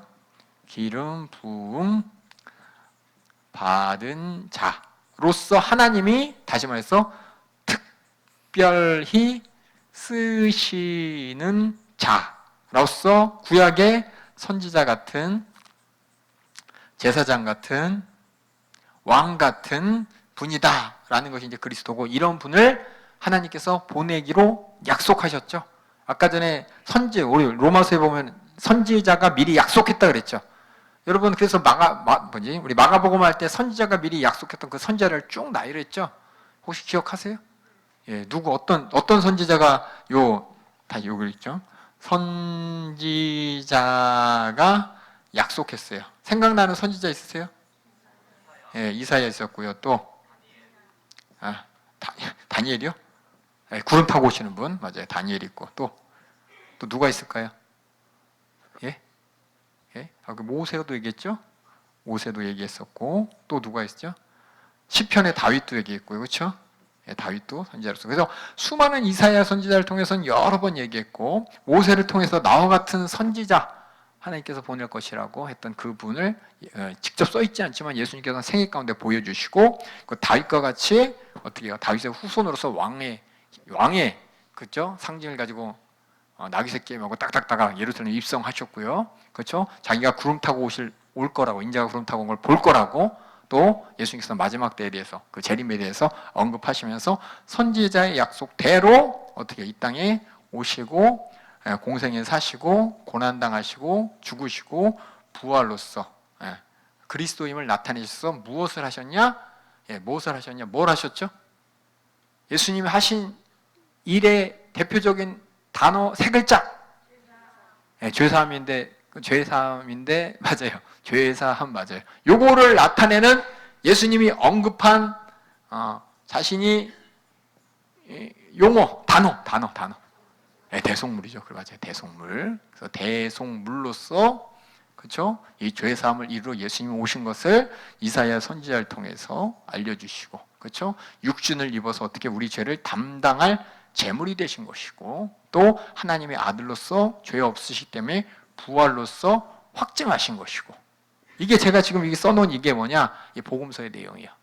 예수님께서 이 땅에 공생애 하시면서 이것 내가 이거 할 거다라고 계속해서 가르쳐 주셨죠. 그래서 내가 여기 이 땅에 온 것은 죄인을 찾아서, 그렇죠? 의원에게, 병자가 의원이 필요 없듯이 죄인들에게 내가 필요하기 때문에 죄인을 찾아 죄사하는 권세가 내가 있는 줄 알려주려고, 그래서 나는 죄인을 찾으러 왔다. 그리고 이사야 선지자를 통해서 고침이 아니라 죄사함을 위해 왔다. 나는 거룩한 씨로서 너희들에게 하나님께서 회개하라는 하나님의 목소리를 전하러 왔다. 회개 열매 맺어야 된다. 그런 말이면 너희는 심판의 대상이 아니라 구원의 대상이 되어야 된다 라고 하시고, 예수님이 사역하셨던 모든 일들이 모세 같은 모습, 또 모세 같은 모습이었죠. 또 다윗 같은 모습, 그리고 마지막엔 제사장으로서 스스로 십자가에 달려 죽으실 때, 마지막 죽으실 때 성소의 휘장이 확 찢어졌죠. 온전한 제사가 이루어진 거죠. 하나님과 관계가 확 열려버리는 그런 역사, 죄사함을 통해서 하나님과 관계가 열리는, 이게 바로 우리의 복음이에요. 우리가 믿는 복음. 이것을 다시 바울은 아까 전에 바울은 로마서에서 딱 뭐예요? 딱 이렇게 세 줄로 이렇게 설명을 한 거죠. 이 세 줄을 이 안에 우리가 마가복음에 들었던, 마가복음에서 예수님이 누구시고 왜 오셨냐에 대한 그 모든 내용이 다 이렇게 설명된 겁니다. 그래서 이것도 너희들 믿고 있지? 하나님이 우리를 이렇게 부르셨지? 같은 믿음 가운데 나는 사도로 너는 예수의 그리스도로 불러주셨지라고 하면서 이렇게 세상에서 만나면 군대 어디 나왔어요? 아니면 고향이 어디예요? 물어보는 것처럼 로마 교회와 이렇게 접촉점과 이렇게 공통점을 기반으로 하면서 인사를 합니다. 인사하고 7절에 그래서 마지막에 로마에 있어 하나님의 사랑하심을 입은 성도로 부르심을 모든 자에게, 그 뒤에 우리 아버지와 주 예수 그리스도를 쫓아 은혜와 평강이 있기를 원하노라. 그래서 우리가 말할 때 예수 그리스도, 주 예수 그리스도라고 할 때 그냥 하려니까 하는 게 아니라 하나님의 아들 분명히, 하나님 분명합니다. 예수, 우리 죄를 담당하신 그 육신을 입으신 분이 분명합니다. 그리스도, 이건 하나님께서 구원하겠다고 약속하시고 약속대로 오셔서 누구도 몰라볼 수 없을 정도로 확실하게 우리 죄를 사하신 것이 확실합니다라는 고백이 주 예수 그리스도 우리의 고백이 되는 거예요. 막연하게 그냥 교회에서 예수님 믿으래, 예수님, 그리스도 그냥 하나 더 붙여봐, 예수 그리스도, 뭔가 더 좋아 보여서가 아니라 각각의 예수님의 호칭에는 다 대속의 사건과의 관계를 내가 고백하는 의미가 다 있다는 거 여러분이 아시고, 그래서 우리가 고백할 때 주 예수 그리스도, 주 예수 그리스도, 주 예수 그리스도, 이 고백이 되게 중요한 거예요. 만약에 주 없이 예수 그리스도 하면은 예수님을 그저 선지자 중에 하나로 보는 것이고, 그냥 예수, 주 예수 하면은 어떤 성경적 기반 없이 그냥 막연한 그냥 예수 보는 거예요. 뭔지 모르지만 예수라는 사람이 있었대. 뭐 그런 사람이 있나 보지 뭐, 이런 걸로 끝나버리는 거예요. 하나님이 약속하시고 하나님께서 보내기로 한 분이 확실하다고, 나를 구원할 자라고 하나님이 계획하시고 계획대로 보내신 분이 확실하다는 그 고백이 그리스도예요, 그리스도. 그래서 우리가 요 복음에는 그래서 예수님이 누구신가 뭐 하셨냐를 정확하게 알고, 이걸 바탕으로 해서 바울이 지금 로마 교회에게 편지를 썼습니다. 그 다음에 인사를 이렇게 딱 하고 그 다음에 한 발 더 나아가요. 로마 교회에게. 다시 말씀드리자, 로마 교회 바울이 간 적이 없어요. 그렇죠? 이 편지를 받았을 때 바울 누구야? 라고 할 사람이 있었고, 바울 나 본 적이 없는데 바울이라는 사람 듣긴 들었는데 하면서 편지를 볼 사람 그들에게 이렇게 관계를 맺기 위해서 계속해서 로마 교회에 대해서 내가 얼만큼 바울이 생각하고 있었는지 호감을 잡고 설명하는 내용이 8절부터 17절입니다. 8절부터 우리 14절까지 한번 읽어주세요. 첫째는 내가 예수 그리스도로 말미암아 너희 모든 사람을 인하여 내 하나님께 감사함은 너희 믿음이 온 세상에 전파됨이로라. 하미로다. 내가 그의 아들의 복음 안에서 내 심령으로 섬기는 하나님이 나의 증인이 되시거니와 항상 내 기도에 쉬지 않고 너희를 말하며 어떠하든지 이제 하나님의 뜻 안에서 너희에게로 나아갈 좋은 길을 얻기를 구하노라. 내가 너희 보기를 심히 원하는 것은 무슨 신령한 은사를 너희에게 나눠주어 너희를 견고케 하려 함이니 이는 곧 내가 너희 가운데서 너희와 나의 믿음을 인하여 피차 안위함을 얻으려 함이라. 형제들아, 내가 여러 번 너희에게 가고자 한 것을 너희가 모르기를 원치 아니하노니 이는 너희 중에서도 다른 이방인 중에서와 같이 열매를 맺게 하려 함이로되 지금까지 길이 막혔도다. 헬라인이나 야만이나 지혜 있는 자나 어리석은 자에게 다 내가 빚진 자라. 읽어 15절까지. 그러므로 나는 할 수 있는 대로 로마에 있는 너희에게도 복음 전하기를 원하노라. 이게 로마에 대한 바울의 관심을 제가 밑줄을 쭉 걷죠. 나는 항상 하나님께 너희 때문에 감사해. 너희 때문에 기도해. 너희 보기를 심히 원해. 그렇죠? 너희 때문에 너희한테 가고 싶어 했어. 이게 뭐냐? 바울에 대해 이제 로마에 대해서 내가 이렇게 편지를 쓰는 것은 너희에 대한 관심이 이렇게 많았는데 이게 부독글을 쓸 수밖에 없었던, 이렇게 쓸 수 있는 거예요. 쓰게 된 그 배경을 쭉 설명하는 겁니다. 그래서 이렇게 얘기하고 여기서 이게 보면 이제 이방인과 같이 열매를 맺게 하려 함이로되 지금까지는 길이 막혔도다 라고 하면서 이 열매는 온전한 하나님께서 기뻐하시는 열매겠죠. 복음을 완전히 이해하고 구원을 통해서 하나님께서 기뻐 받으실 예배가 되었고 찬양이 되었고 어쨌든 구원 얻은 자로서 하나님 앞에 온전히 나아갈 수 있는 그 길을 만들고 싶었죠. 그래서 헬라인이나 지혜 있는 자나 어리석은 자 다 내게 빚진, 내가 빚진 자라는 말 썼죠. 빚진 자라는 말은 바울이 이제 잘 쓰는 표현으로 이제 부득불 어쩔 수 없이 해야만 하는 그 뜻이에요. 해야만 하는. 하나님의 은혜로서 내가 그 은혜를 갚기 위해서 내가 해야만 하는, 그래서 너희들에게 복음 전하기를 그것이 내가 해야만 할 일이다 라고 설명을 한 것이고, 여기 보면 이제 이 은사라는 말이 나와요. 그래서 어떤 사람들 이걸 보면서 무슨 신령한 은사를 너에게 나눠주어, 그러니까 은사하니까 바울이 가서 은사 집회하려나 보다 이런 얘기도 있는데, 그런 것보다는 은사는 은혜의 선물이죠.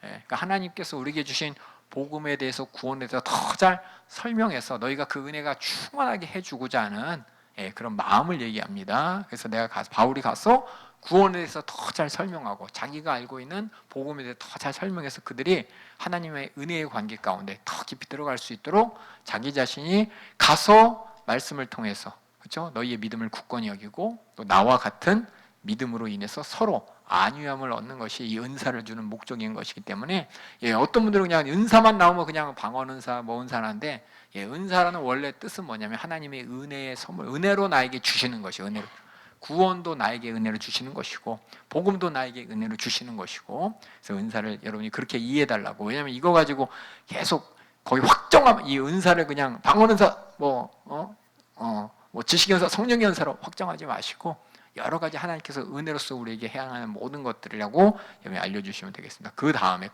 복음 전하기 원하노라 하면서 이제 본론으로 넘어가는 거예요. 내가 너희들에게 하고 싶은 것이 이렇게 많은데 복음 전하기를 원하노라 하면서 이제 쓱 이렇게 이끄는 거죠.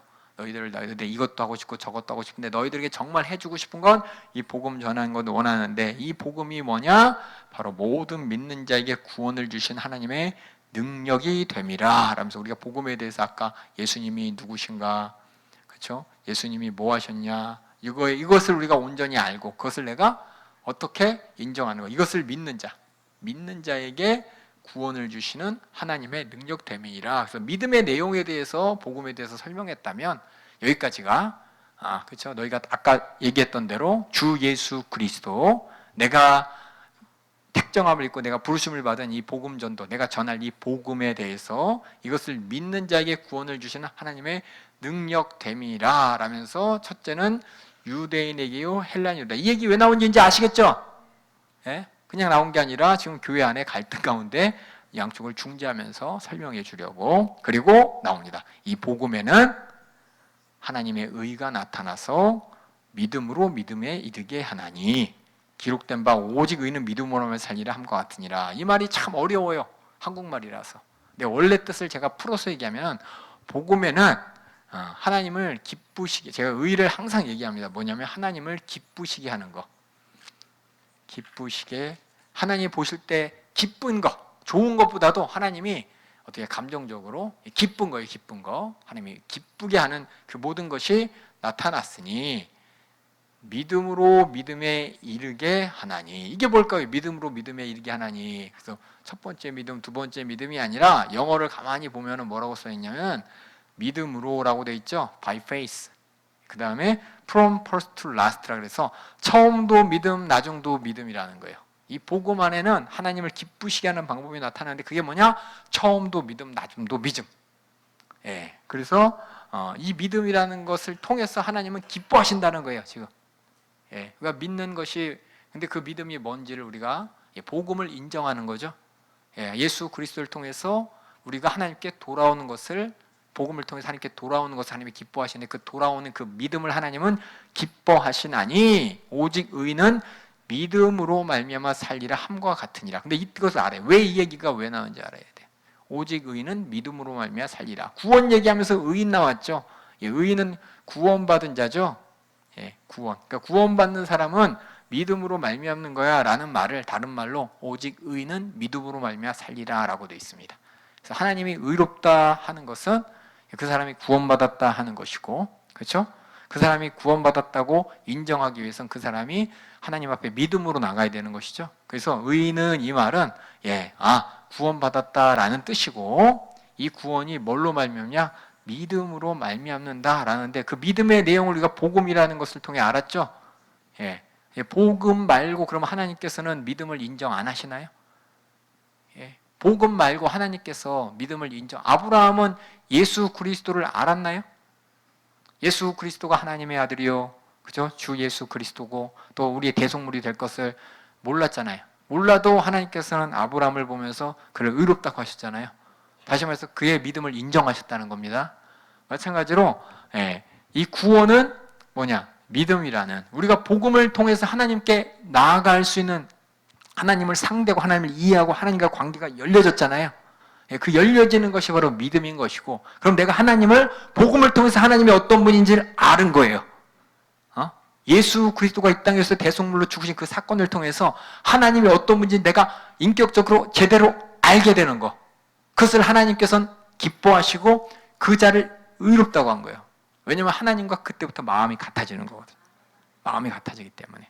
그래서 하나님께서 어떤 사건을 통해서 자기 자신을 공개하시고 그 하나님을 온전히 아는 자를 믿음으로 의롭다고 하십니다. 근데 뭘 아는 거예요? 하나님이 뭐예요? 똑같아요. 하나님이 어떤 분이시고 하나님 뭐 하시는 분인지 내가 아는 게 바로 믿음입니다. 그래서 오직 의인은 믿음으로 살리라. 하나님께 구원받는 사람은 어떤 사람이냐? 하나님께서 보여주신, 하나님께서 말씀하신 하나님의 인도를 따르는데 그 하나님이 어떤 분이시고 뭐 하실 분인지 내가 아는 거예요. 아는 거. 여러분들, 우리는 예수를 믿습니다. 그 얘기는 예수를 통해서 하나님이 어떤 분이시고 하나님 뭐 하실 분인지 안다는 거예요. 하나님은 성품이 되게 많죠. 그렇죠? 좋은 성품은 다 하나님 거예요. 그렇죠? 그런 성품이 하나님이 나를 사랑하시고 나를 위해 독생자를 내놓고 내가 죄와 저주 사망에서 건져내서 내가 구원받기를 원하셔서는, 다시 말해서 이 믿음으로라는 말이 뭐냐면은 오직 의인은 믿음으로 살리라. 여기 또 다른 말이 있는데 우린 이거 보면 오직 의인만 믿음으로 말미암아 살리라 이렇게 들리죠? 근데 이 오직이란 말이 강조하는 거는 이 뒤입니다. 예? 지우개 안 나와. 지우개 나와라. 다시. 제가. 지우개 안 나와? 지우개 다시. 됐어. 자, 이거 다시 그렇지. 오직이라는 게 강조하는 거 있죠? 우리는 요게 아니고 사실은 예지. 의인은 오직 믿음으로 말미암아 살리라. 이게 정답이에요, 정답. 우리 성경을 이해하는. 그래서 뭐냐면 처음부터 끝까지 지금 믿음만 강조하는 거예요, 지금 믿음을. 그래서 구원은 믿음으로 말미암다. 이 의인이라는 얘기는 다시 의인이 이루게 된 방법이 이제 구원이죠. 구원을 받은 자가 의인이죠. 구원을 받아 의인이 되는 것은 믿음으로만 가능한다. 처음부터 마지막까지 오직 하나님은 믿음만 요구하신다. 이 얘기가 바로 복음에는 하나님의 의가 나타나서 복음을 통해서 우리가 하나님을 기쁘시게 하는 방법이 뭔지 알게 되고, 그것이 뭐냐? 믿음이죠. 하나님이 어떤 분이고 어떤, 내가 인정하는 거. 그래서 잘 생각해야 돼요. 믿음이라는 것이 예, 그냥 나 교회 다녀서 그냥 남들이 봤을 때 믿음이 아니라 내가 하나님이 어느 분인지 내가 알아야 돼. 하나님이 나를 어떻게 상대하시니 인정하는 거예요. 예수님을 보니까 이 땅에 오셨을 때 온전히 뭐예요? 나를 위해서 독생자들 우리가 매일 듣죠, 그렇죠? 독생자들 내놓기까지 나를 사랑하신 그 하나님이, 내가 지옥 가는 것을 절대로 방관할 수 없는 그 하나님이 어떻게든 나를 구원하기 위해서 어디까지 하셨냐? 독생자를 내놓기까지 하셨다. 이게 바로 하나님의 성품인 것이고, 하나님이 나에게 주시고자 하는 구원이라는 걸 내가 알잖아요. 그것을 내가 인정할 때 그 구원이 나에게 이루어진다는 것이 이 바울이 지금 얘기하고 싶은 거예요, 이 얘기. 근데 이게 참 어려워요. 다시 이렇게 아무것도 안 적혀 있고 아무것도 없이, 왜 그렇게 해야 돼요? 이렇게 안 좋으죠? 죄송해요. 아무것도 안 적혀. 그러니까 요 글자만 딱 보면은, 복음에는 요 17절이 참 어려워요. 17절부터 이 말을 여러분이 성경에 써 있는 것을 내가 이해하는 거하고 쓴 사람이 표현하는 거를 바로 알아야 돼요. 이게 옛날 말이라서 좀 어렵기도 한데 다시 설명할게요.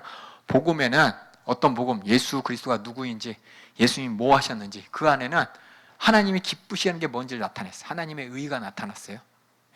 그 의가 나타나서 믿음, 처음도 믿음이요 나중도 믿음이라고 얘기했어요. 믿음에서 믿음으로 이르게 나나니, 예수님을 보니까 하나님이 어떤 분이 내가 알게 하는, 하나님을 인정하는 그런 믿음이 나타났고, 그래서 구원은 오직 믿음, 이 믿음으로 말미암아 하나님이 누구이 내가 인정하는 것으로 말미암는다 라고 하면서 하박국 2장 4절을 인용했죠. 근데 여러분은 하박국 2장 4장을 알아요, 몰라요? 하박국 2장 4장에 이 얘기를 왜 했는지 알아야 이게 대입이 되는 거예요. 대입이 되는 거예요. 근데 우리 하박국을 몰라. 그렇죠? 호박국인가 하박국인가, 그렇죠? 저도 왠지 하박국이라서 맨날 호박국 생각만 났어요.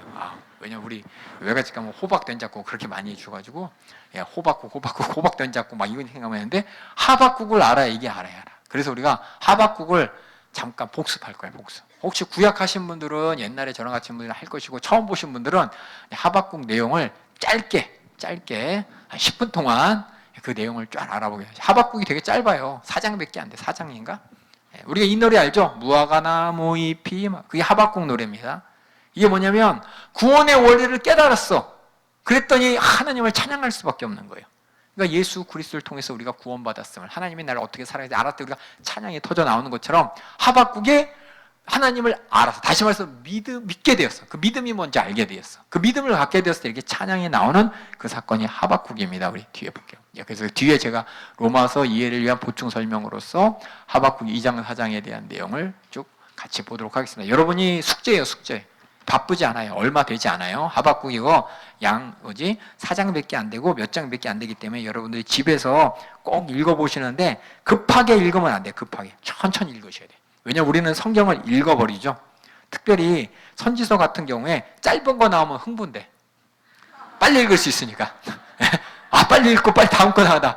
오늘 한 권 읽었다. 혼자 쓰러 흥분되는데, 그게 아니라 짧을수록 의미가 엄청 깊습니다. 그래서 가만히 생각해 보면서 읽으셔야 돼. 그거 안 하면은 하박국을 읽어도 그냥 내가 아는 노래 나왔네? 그리고 끝나버려요. 그래서 이 하박국의 내용을 여러분이 집에서 천천히 로마서 강의에 펴놓고 여러분들이 다시 한번 쭉 한번 믿음이 뭔가라는 걸 생각하면서 한번 설명해 보겠습니다. 저 위로 올라갈게요. 하박국의 주제는 모든 선지서의 내용처럼 심판과 하나님의 여기 구원인데, 주권이에요. 이게 중요해요. 주권. 저자는 하박국인데, 하박국이라는 말의 뜻은 끌어안는다는 뜻입니다.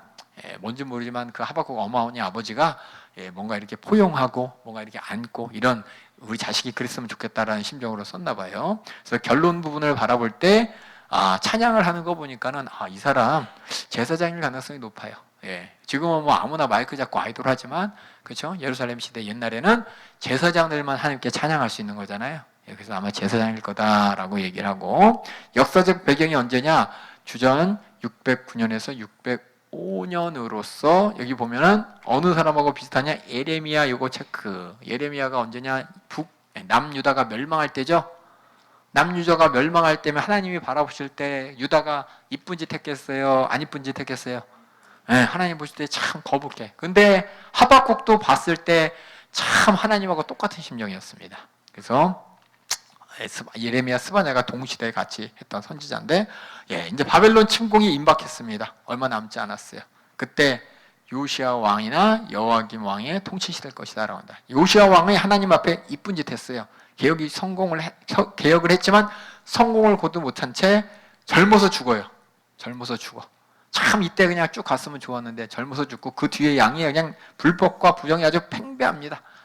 요시야 왕이 뭔가 해보려고 그랬는데 과거로 돌아가 버렸어요. 더 악해졌어요. 그리고 저쪽 어디야? 메소포타미아 지역에서는 니느웨가 멸망하고, 다시 말해서 아수르입니다.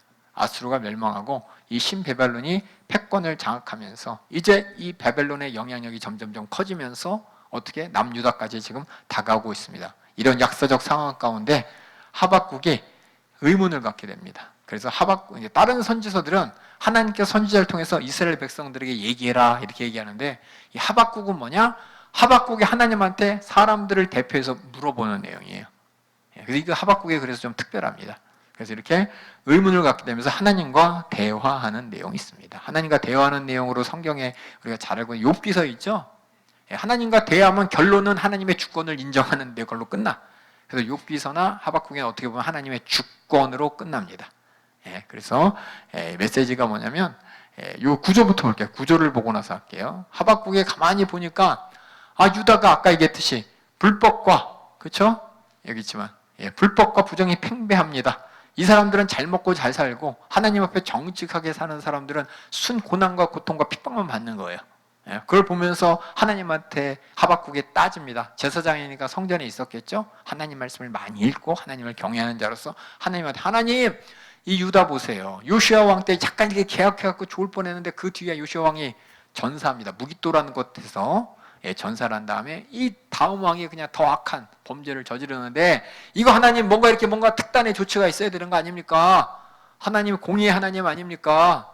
이 나쁜 자들 심판하시고 다시금 요시야 왕 같은 왕을 세워서 좀 하나님을 경외하고 하나님의 의가 서는 나라 되지 않습니까? 라면서 왜 이런 불법 부정한 유다들, 이 유다의 이 불법 위험한 이런 사람들 왜 처벌하지 않으십니까? 라고 했더니 하나님이 뭐라고 대답하냐? 저기 메소포타미아 지역에 저 바벨론이 지금 크고 있지? 쟤네들 통해서 심판할 거야 라고 얘기를 합니다. 근데 그러니까는 하박국이 또 불평하죠. 아니 그래도 우리는 하나님이 택하신 백성인데 어떻게 더 악한 저 이방인들, 하나님을 모르는 저 무지한 저 악한 이방인들이 왜 우리를 심판하도록 내둡니까? 그거 공의로운 하나님이 악을 악으로, 우리 악은 요만한데 바벨론 악은 이만해요. 그럼 얘네들을 더 심판해야지. 왜 얘네들을 통해서 그나마 우리는 하나님 보실 때 조금은 보기 좋지 않을까요? 라고 하면서 우리를 왜 심판하십니까? 이거 말도 하지 않습니까? 어떻게 자기보다 의로운 사람을 형벌하도록 놔두십니까? 그러니까 여기에 의의가 있다고 생각한 거죠, 하박국은. 그렇죠? 그래도 얘보다는 우리가 의롭지 않습니까? 분명히 성경에서 우리가 나중에 보겠지만 의인 없나니 하나도 없다고 얘기했죠. 근데 인간의 생각은 뭐냐? 그래도 얘네보다는 내가 의롭잖아요. 우리 형제들끼리 싸울 때도 또 사람 간에 싸울 때도, 그렇죠? 항상 그래도 내가 저 사람보다 의롭기 때문에 나는 덜 혼나야 되고, 그래도 내가 저 사람보다는 낫기 때문에 나는 상 받아야 되고, 이런 의식이 있는 것처럼 이렇게 하박국이 하나님한테 두 번째 불평을 합니다. 그래도 우리가 하나님 백성으로서 저들보다 의로운데 왜 우리를 형벌하십니까? 그때 그 뒤에 제가 간단하게 얘기했지만 재앙에 대해서 5번을 반복하면서 바벨론이 어떤 심판을 받게 될지를 5번을 통해 빵빵빵빵 내립니다. 그러면서 하는 말이 뭐냐? 의인은 믿음으로 말미암아 사는 것이다 라는 오늘 구절을 얘기해요. 이 말은 뭐냐면 심판주에 걸린 하나님 뜻이 하나님 뜻. 다시 말해서 누구든 다 하나님 앞에 심판받기에 마땅합니다. 약이 적은 자든 큰 자든 다 심판할 것이고, 누가 들어서 쓰는 건 하나님의 주권 아래에 있는 겁니다. 누구도 의인이 없다는 거예요. 누구도 의인이 없지만 얘기하는 거예요. 믿는 자는 의롭다. 믿는 자는 내가 구원해 줄 것이다. 뭘 믿느냐? 나를 알고 나에게 이런 악한 세상 가운데 심판뿐이 없음을 알지만은 내가 하나님 앞에 정말 그 하나님이 나를 구원해 주실 분이라는 것을 인정하는 자, 그 하나님의 은혜를 인정하는, 하나님을 온전히 아는, 이런 심판 가운데서도 하나님이 뭘 하실지 심판으로 끝내는 것이 아니라 심판 가운데 믿는 자는 심판에서 제외시켜 주신다는 하나님의 뜻과 섭리와 다시 말해서 하나님의 은혜를 아는 자, 그 사람이 믿는 자, 그 믿음으로 그 사람은 구원받을 것이다 라고 얘기를 하니까 이제서야 하박국이 하나님의 진노와 자비를, 하나님의 진노는 뭐야? 당연한 거야. 나는 하나님의 자비, 은혜를 인정하고 그 은혜 아니면 난 살 수 없는 자구나. 이런 자나 아까 바벨론이나 또 뭐야? 유다의 악한 자나 나 또한 악한 사람이라는 걸 깨달은 거예요. 하나님 앞에 누구도 심판받을 수 없지만 하나님께서 자비를 베푸시며 하나님의 은혜를 베푸시면 내가 살 길은 오직 그거 하나뿐이다. 그걸 내가 믿는 거예요. 우리 예수 그리스도 통해서 우리가 믿는 믿음이 뭐예요? 모든 사람이 다 심판받을 죄인데 하나님의 아들도 우리 인간들의 죄를 짊어지시면 죽을 만큼이나 모두가 다 죄인인데 하나님은 우리를 살려주시기 위해서 우리를 구원하기 위해서 하나님의 은혜로 하나님의 주권으로 독생자를 내놓으면서 정말 내가 잘나서가 아니라 하나님의 은혜로 살 길을 열어주셨잖아요. 그것을 내가 인정하는 것, 이게 바로 믿음이에요. 믿음. 그러니까 믿음은 뭐냐? 어떤 믿는 행위가 아니라 뭐냐? 하나님을 뭘 인정하냐? 하나님은 은혜로 나를 구원하시는 분이다. 나는 하나님 옆에 구원받지 못하지만 하나님은 사랑하셔서 자비 가운데 나를 구원해 주신다는 걸 내가 인정하면 된다는 거예요. 그러니까는 모든 심판 가운데 자신의 믿음이 하나님께 인정받을 수 있다는 그 신랄 같은 희망, 이런 심판, 큰 악도 작은 악도 심지어는 나조차도 그렇죠?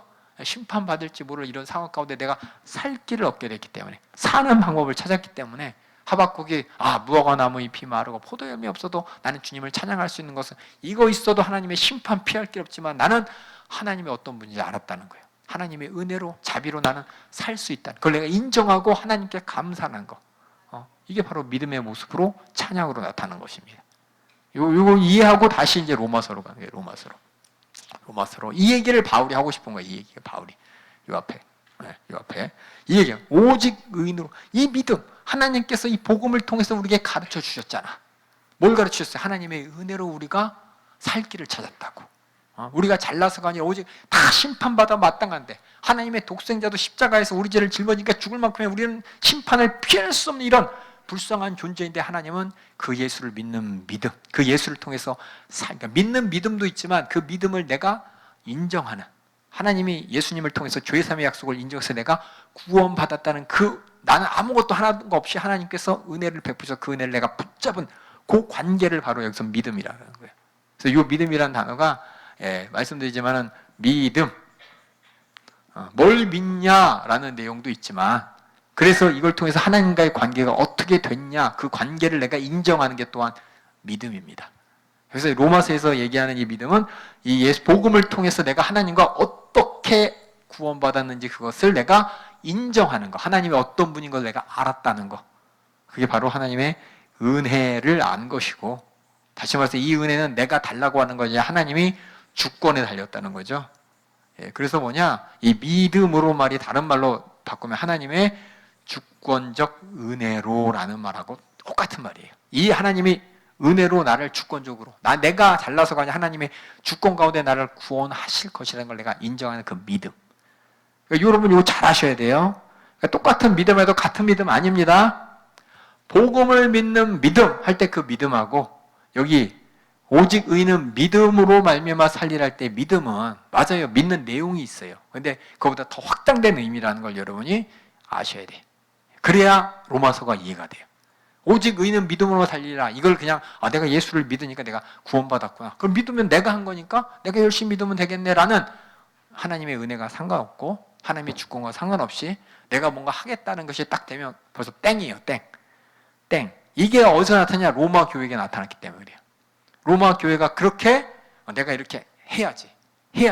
유대인들이 특별히 율법을 지키면서 내가 이렇게 하나님 앞에 의를 주장하고 내가 이렇게 하고 그러니까 많은 의를 주장하는 것 중에 하나가 믿음이 된 거예요. 유대인들한테는 내가 안식일을 거룩하게 지키는 것처럼 다른 율법 지키는 것처럼 내가 예수를 이렇게 믿는 내 의가 하나님 앞에 의롭게 되는구나.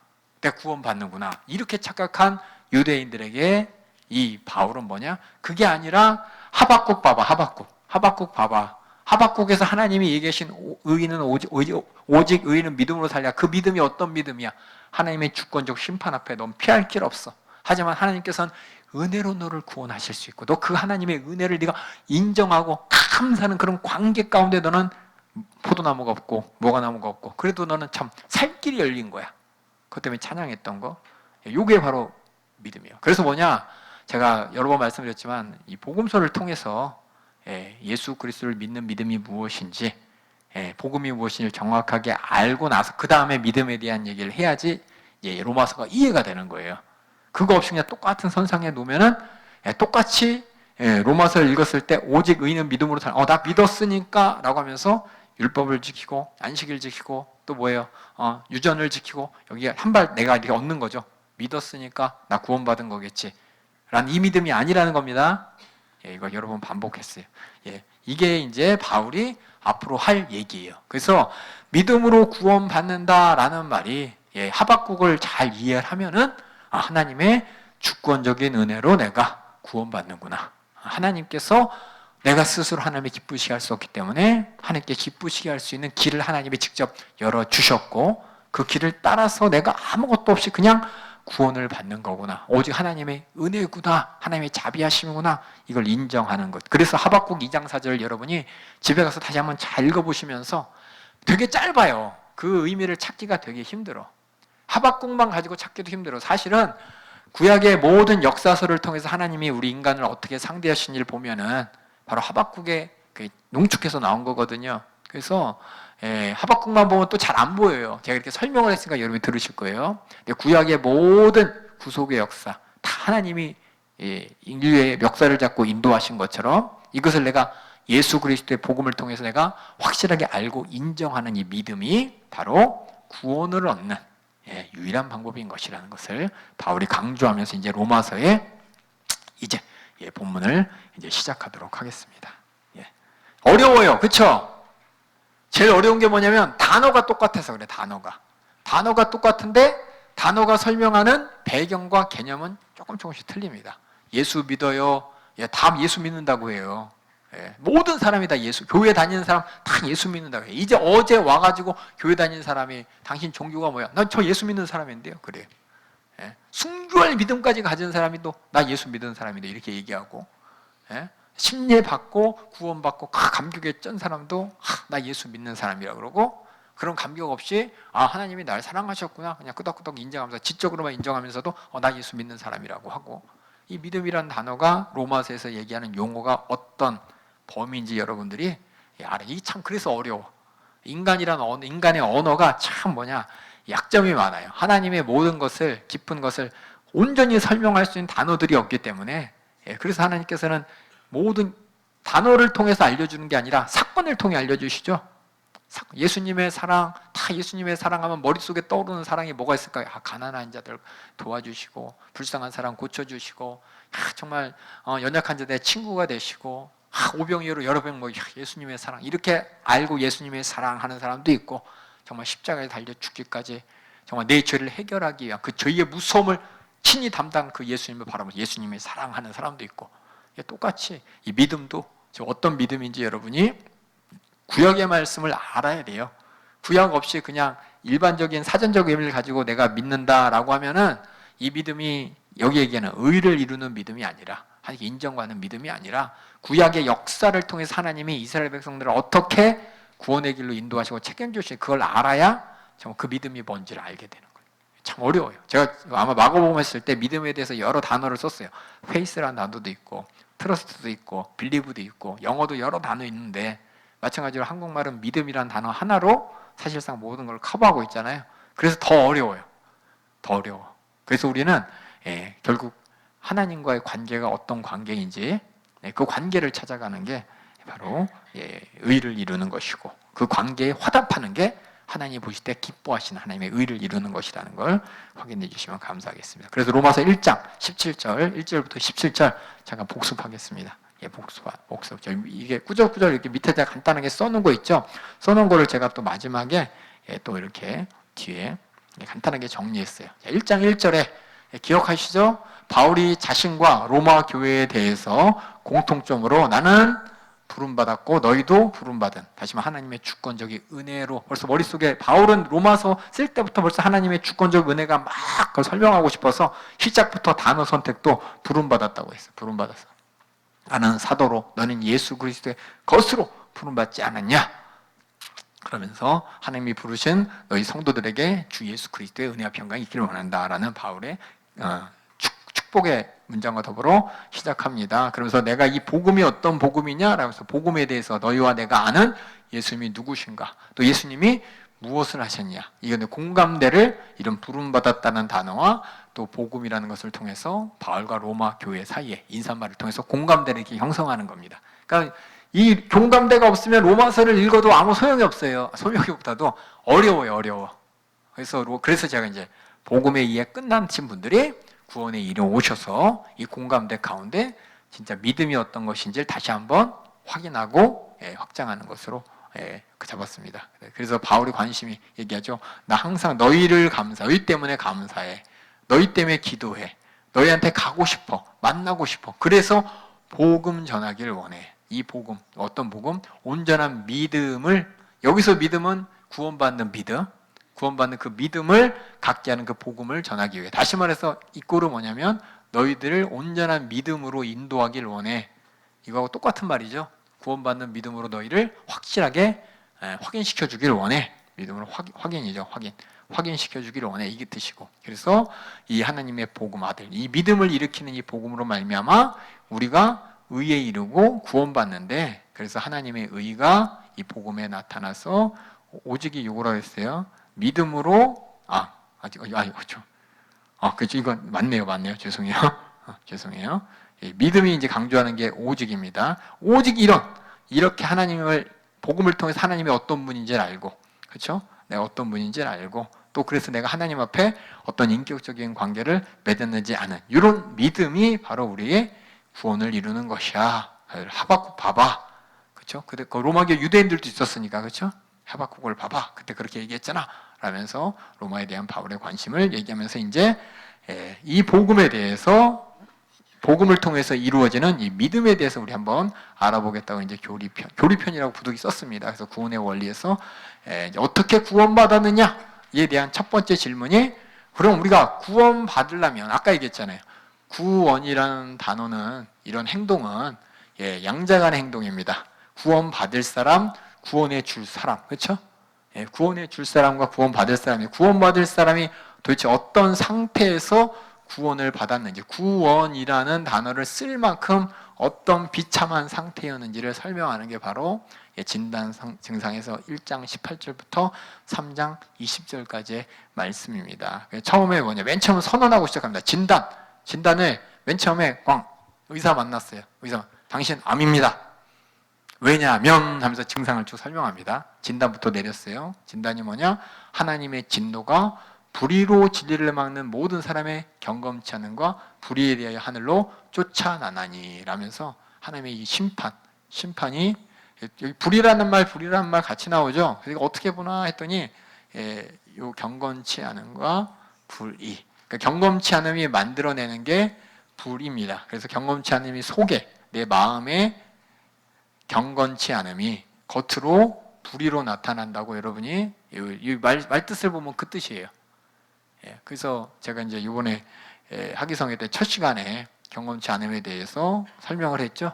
이 안에 하나님 두기 싫어하니까 하나님이 싫어하는 행동만 이렇게 해 나가는 모든 것들이 불이라는 것. 그래서 마음과 행동, 이 모든 것들에 대해서 하늘로부터 하나님의 진노의 심판의 대상이다 라면서 선언하고 시작합니다.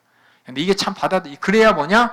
내가 구원받으려고 하잖아요. 그렇죠? 지옥 얘기 안 하면 구원받을 생각을 안 해요. 내가 진짜 구원에 대해서 깊은 이해가 있으려면 먼저 내가 지옥에 대해서 알아야 되고 죄의 무서움에 대해서 알아야 됩니다. 그래서 예수님이 이 땅에서 회개하라 외친 것은, 이 말을 세상에선 구원이라는 걸 오해하기 때문에 회개하라는 말 없이 우리가 구원받는 줄 알아요. 구원이 마치 다른 교회에서, 이거 인터뷰 나가면 안 되는데, 유튜브 나가면 또 누가 들어서 또 뭐라고 할 때 너네 교회만 구원받냐 그럴지 모르겠는데, 다른 사람들, 오해하는 사람들이라고 할게요. 구원에 대해서 오해하는 사람들은 구원이 절실하지가 않죠. 예수 믿는 목적도 절실하지가 않습니다. 예, 구원 아까 있지만 구원은 정말 필요한 사람에게 구원이 이루어지는 것이지. 예, 그냥 내가 조금 50원 모자랐는데 100원 모자랐는데 50원 보태주고 100원 불러준 거 보태준 거 이거 구원 아니잖아요. 내가 할 수 없는 거, 도저히 아무래도 할 수 없는 그것을 내가 벗어나게 해준 누구의 도움으로 내가 벗어났을 때 그걸 내가 구원받았다고 하는 것이고, 구원이란 단어를 쓰는 것처럼 우리가 어떤 절망적인 상태인지를 알아야 내가 어떻게 구원받았는지를 아는 것이고, 그래야 뭐냐, 그런 절망적인 상태에서 벗어나게 된 그 복음을 알았을 때 내가 하나님이 어떤 분인지를 알게 되는 거죠. 아까 하박국의 선지자도 어떻게 했어요? 야 너희 심판받아야 돼. 왜 심판 안 해줍니까?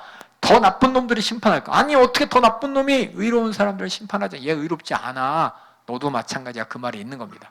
다 심판받아야 하나님 앞에. 하지만 하나님의 은혜를, 자비를 인정하고 하나님이 어떻게든 구원해주고 싶어서 그들에게 깨닫게 하고 또 이렇게 살려주려, 절망적인 상태에서 나를 구원할 것이라는 하나님을 아는 사람은, 그 하나님의 약속을 붙잡은 사람은 그 약속을 붙잡는 믿음으로 구원받는다는, 의롭게 된다는 그 얘기 때문에 지금 이렇게 무서운 진노에 대해서 먼저 얘기하고 우리 구원의 가치를 지금 드러내는 것입니다. 그래서 이렇게 하나님의 진노가 왜 이렇게 나타나니 하는 그 이유에 대해서 첫 번째는 하나님이 저희 속에 이미 보이셨기 때문이고, 저 두 번째 저 뒤에 가면은 정말 절망적인 상태 두 번째가 남을 판단하는 네가 같은 일을 행하지 않냐 라는 얘기로 나중에 의인 없나니 하나도 없다니 그 얘기가 나오겠죠. 그래서 여기 보면은 핑계치 못할지니라 라는 말이 반복이 됩니다. 저 뒤에 볼게요. 여러분이 보시면 저 두 번째도 남을 비판한 너희가 너희를 판단하는 것은 핑계치 못할 것은 이라고 얘기하면서, 이거는 뭐 아니라고 주장할 수 없다는 것입니다. 아니라고 주장할 수 없는데 아니라고 주장을 하죠. 세상에서는 나도 주장을 하죠. 하나님 말씀 앞에 들려질 때, 하나님 말씀을 들릴 때 그 말씀 앞에 내 죄를 하나님이 찾기를 원하고 해결해 주기를 원한다는 하나님의 은혜의 부르심을 입은 사람들은 핑계할 수 없습니다라고 고백하지만, 그것을 무시한 사람들, 믿음을 인정하지 그 믿음이 없는 사람들, 하나님이 보시기에 믿음 없다는 사람들은 인정 안 합니다. 그래서 우리 연세중앙교회가 매일 회개 그러면, 아니 우리 나 회개만 해. 다른 교회 가면은 복 받으세요. 참 하나님 우리 사랑하십니다. 좋은 얘기를 하는데 왜 우리는 맨날 회개만 시키나? 회개할 죄만 이렇게 드러나서 어떻게 보면 상당히 부정적이죠. 맨날 교회 가면 좋은 소리 한 소리도 못 듣습니다. 정죄받고 정죄받으니까 막 어떻게 보면 막 심리적으로 짓눌려. 거기서 끝나면 안 돼요. 그 정죄를 해결하신 예수님을 그 다음에 우리가 얘기하잖아요. 그렇죠? 그 죄를 인정하면 하나님이 해결해 주신다는 우리에게 구원의 소식, 복음을 들려주셨기 때문에 우리는 거기서 심리에 빠진 게 아니라 더 기뻐해야 되는데, 그 믿음을 모르는 사람들, 그 하나님을 모르는 사람은 하나님은 그냥 정죄만 하는, 하나님은 나를 그냥 쭈구리로 만드는, 그래서 하나님과의 관계가 좀 상당히 껄끄럽고 좀 어렵고 힘들고, 우리 여러분 섬기는 성도들 중에 아마 그런 성도들도 있을 거예요. 그 찾아야 되는 이유가 뭐냐? 하나님은 그렇게 죄를 인정하는 자의 죄를 해결해 주고 싶은 게 하나님의 진짜 성품이고 진짜 모습이잖아요. 그렇죠? 예수를 통해서 제가 발견했잖아요. 그 내가 인정하는 게 믿음이고, 그렇게 인정할 때 하나님이 나를 죄를 해결해 주시고 나를 의롭게 해주시는 구원이 이루어지기 때문에 로마서는 지금 그래서 뭐냐, 처음에 죄를 인정하라는 거예요. 핑계치 말라는 거예요. 그래서 한번 우리 로마서 3장 우리 1장 우리 19절부터 32절까지 한 번만 쭉 우리 대독해 주시겠습니다. 이는 하나님을 알만한 것이 저희 속에 보임이라. 하나님께서 이를 저희에게 보이셨느니라. 창세로부터 그의 보이지 아니하는 것들 곧 그의 영원하신 능력과 신성이 그 만드신 만물에 분명히 보여 알게 되나니, 그러므로 저희가 핑계치 못할지니라. 핑계치 못할지니라 같은 말이 인정해라는 말이죠. 인정해라. 그 다음에 21절 또 읽어주세요. 하나님을 알되 하나님으로 영화롭게도 아니하며 감사치도 아니하고 오히려 그 생각이 허망하여지며 미련한 마음이 어두워졌나니, 스스로 지혜 있다 하나 우둔하게 되어 썩어지지 아니하는 하나님의 영광을 썩어질 사람과 금수와 버러지 형상의 우상으로 바꾸었느니라. 그러므로 하나님께서 저희를 마음의 정욕대로 더러움에 내어버려 두사 저희 몸을 서로 욕되게 하셨으니, 이는 저희가 하나님의 진리를 거짓 것으로 바꾸어 피조물을 조물주보다 더 경배하고 섬김이라. 주는 곧 영원히 찬송할 이시로다. 아멘. 이를 인하여 하나님께서 저희를 부끄러운 욕심에 내어버려 두셨으니 곧 저희 여인들도 순리대로 쓸 것을 바꾸어 영리로 쓰며 이와 같이 남자들도 순리대로 여인 쓰기를 버리고 서로 향하여 음욕이 부릴 듯하매 남자가 남자로 더불어 부끄러운 일을 행하여 저희의 그릇됨에 상당한 보응을 그 자신에 받았느니라. 또한 저희가 마음에 하나님 두기를 싫어하매 하나님께서 저희를 그 상실한 마음대로 내어버려 두사 합당치 못한 일을 하게 하셨으니 곧 모든 불의, 추악, 탐욕, 악의가 가득한 자요, 시기, 살인, 분쟁, 사기, 악독이 가득한 자요, 수근수근하는 자요, 비방하는 자요, 하나님의 미워하시는 자요, 능욕하는 자요, 교만한 자요, 자랑하는 자요, 악을 도모하는 자요, 부모를 거역하는 자요, 우매한 자요, 배약하는 자요, 무정한 자요, 무자비한 자라. 저희가 이 같은 일을 행하는 자는 사형에 해당하다고 하나님의 정하심을 알고도 자기들만 행할 뿐 아니라 또한 그 일을 행하는 자를 옳다 하느니라. 인정해라라는 말이죠. 인정해야 믿음인 것입니다. 그래서 이 같은 일도 사형에 해당한다. 그래서 제가 색깔로 이렇게 여러 가지 적었죠. 우리가 핑계 불가한 이유는 뭐냐면 이미 우리는 다 알아요. 그렇죠? 제가 우리 월요일날 아니 수요일날 첫 시간에 제가 성회 시간에도 말씀드렸다시피 움찔하면서 다 알아요. 아닌 거 아닌데 자꾸 이걸 자꾸 이제 인정하지 않으니까 다 우리 안에서 하나님께서 깨달을 수 있도록 다 보여주셨어요. 다 보여주셨어. 그래서 우리가 핑계하지 못합니다. 그래서 핑계하지 못한 우리의 모습이 뭐냐면 21절에 있는 것처럼 하나님을 싫어하죠. 내 마음에서 싫어해서 버리고 상실하게 하나님의 두기를 싫어하는 이 내용의 구체적인 내용이 21절부터 22절까지 내용이 뭐냐?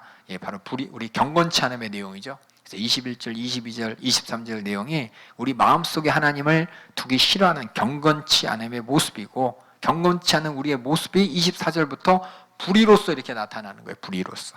첫 번째로는 마음의 정욕대로 내버려 둔 것이고 그 다음에 부끄러운 욕심에 내버려 둔 것이고 그 다음에 상실한 마음대로 내버려 두셨어요. 하나님께서 내버려 두신 것이 가만히 보면 참 하나님이 포기했나 보다라고 하지만 다른 성경 구절을 보면 하나님이 내버려 둔 것은 우리에게 당장 심판하지 않으셨다라는 거하고 똑같은 것이고 그 말은 우리에게 기회를 주고 계시다는 겁니다. 그래서 내어버려 두사 이 말이 하나님을 모르고 믿음의 눈으로 보지 못하고 다시 말해서 예수 그리스도를 통해서 내가 구원받은 나를 구원하신 그 하나님을 모른 채 로마서를 읽는다면 하나님을 오해할 소지가 많죠. 근데 제가 말씀드렸지만 로마서의 배경과 로마서의 전제 조건은 이 복음에 대해서 온전히 아는 사람인 것이고 복음을 통해서 하나님을 믿는 믿음이 모든 믿음을 알고 있는 믿음을 인정하는 사람들에게 쓴 것이라는 것을 보실 때 내어버려뒀다 믿음 없는 사람이 보면서 학자들이 보면서 하나님은 이렇게 모든 것을 방관하시는 분 창조 세계를 만들고 저 멀리 계시는 분 이렇게 그냥 하나님을 이렇게 신학적으로 오용하는데 전체적인 조건 성경 전체를 볼 때 이렇게 내어버렸다는 것은 뭐냐 하나님께서 우리에게 기회를 주신다는 겁니다. 깨달을 수 있도록 그렇죠? 집에서 나가! 쫓겨났어요. 쫓겨나서 나가! 아니면 그냥 내버려 뒀어요, 엄마가. 이제 어떻게 되나 보자! 내버려 뒀어요. 내버려 뒀다고 해서 내 마음대로 하는 게 아니라 심판 때를 기다리는 거죠. 혼날 때를 기다리는 거죠. 그 말은 우리가 혼나기 전에 어쩌면은 어머니, 아버지 마음을 살살 이렇게 잘못했다고 해서 용서받을 수 있는 기회가 있을지도 모른다는 거죠. 근데 우리 자녀들은 잘 모르잖아요, 그렇죠? 우리 어머니, 아버지는 너 나중에 두고 봐! 그러면서 이렇게 놔둘 때 엄마가 애 혼내고 싶겠어요. 혼내기 싫죠. 잘 해결됐으면 좋겠으니까 이제 겁박 갖고 이제 놔둬봐. 그러면 막 무서워서 벌벌 떠는 애가 좀 지혜가 있으면 엄마 마음을 알면 엄마 잘못했어요. 다시는 안 그럴게요. 몰라서 그랬어요. 그러면 그래 하지마 끝날 텐데 아무 말도 안 하면 결국은 혼나죠. 결국은 그냥 결국은 뱉은 말이 있으니까 이제 엄마 가서 혼내야 돼. 그러니까 우리 아이들이 모르니까 그것처럼 하나님 앞에서도 이렇게 부끄러운 욕심에 내놓고 상실한 마음에 내려놓고 마음의 정욕들은 내어놓는 이런 불의를 그냥 하나님께서 방관하시는 것 같지만 방관하시는 것이 아니라 그 가운데서 하나님은 회개를 기다리고 계시고 깨닫기를 기다리고 계신다는 겁니다. 그래서 저희 뷰에트에 보면은 제가 핑계 불가 이유해서 파란색으로 이렇게 필기체로 써놓은 글씨 있죠? 그 있죠? 예, 그 밑에 11페이지 중간에 핑계 불가 이유 2번 위에 이제 파란색으로 정리해 놓은 핑계 불가 이유, 하나님이 저희 속에 다 보이셨기 때문에 어떻게 진단과 불경을 하나님의 진노의 대상인 거 다 알게 하셨고, 그 이유는 예, 우리 안에 하나님 두길 싫어하는 그 마음이 우상숭배고 그걸 핑계치 못하고 내버려둬서 우리를 불의 가운데 내버려둔 이것들이 모두 사용에 해당된다. 내버려뒀다. 밑줄 긋고 거기다 성경 구절 2개만 적어주세요. 고린도전서 5장 5절, 디모데전서 1장 20절. 그래서 하나님이 내어버려 두심. 요 뒤에 고린도전서 5장 5절과 디모데전서 1장 2절 이렇게 적어두시고 성경을 한번 찾아보겠습니다. 고린도전서 5장 5절. 여기 볼게요. 여기 보면 이제 고린도전서에 고린도 교회에게 얘기합니다. 이런 자들 어떤 자들이냐? 요 뒤에 보면은 아주 나쁜 교만한 자, 음행한 자 뒤에 있어요. 교회 안에서 이렇게 하나님의 불의를 저지르는 자, 이런 자들을 사단에게 내어 주었으니 이는 육신은 멸하고 영은 주 예수의 날에 구원을 얻게 하려면이라. 결국 뭐냐면 구원을 위해, 육신은 그 가운데서 지금 멸하고, 이 말이 꼭 예수님께서 육신은 그냥 포기하고 영만 구원을 얻게 하려다라는 말이 있지만 이 문맥을 잘 보면은 이게 우리가 이해하는 내용하고 조금 틀려요. 이게 육신은 멸하고, 이걸 한번 5절 볼게요. 5절.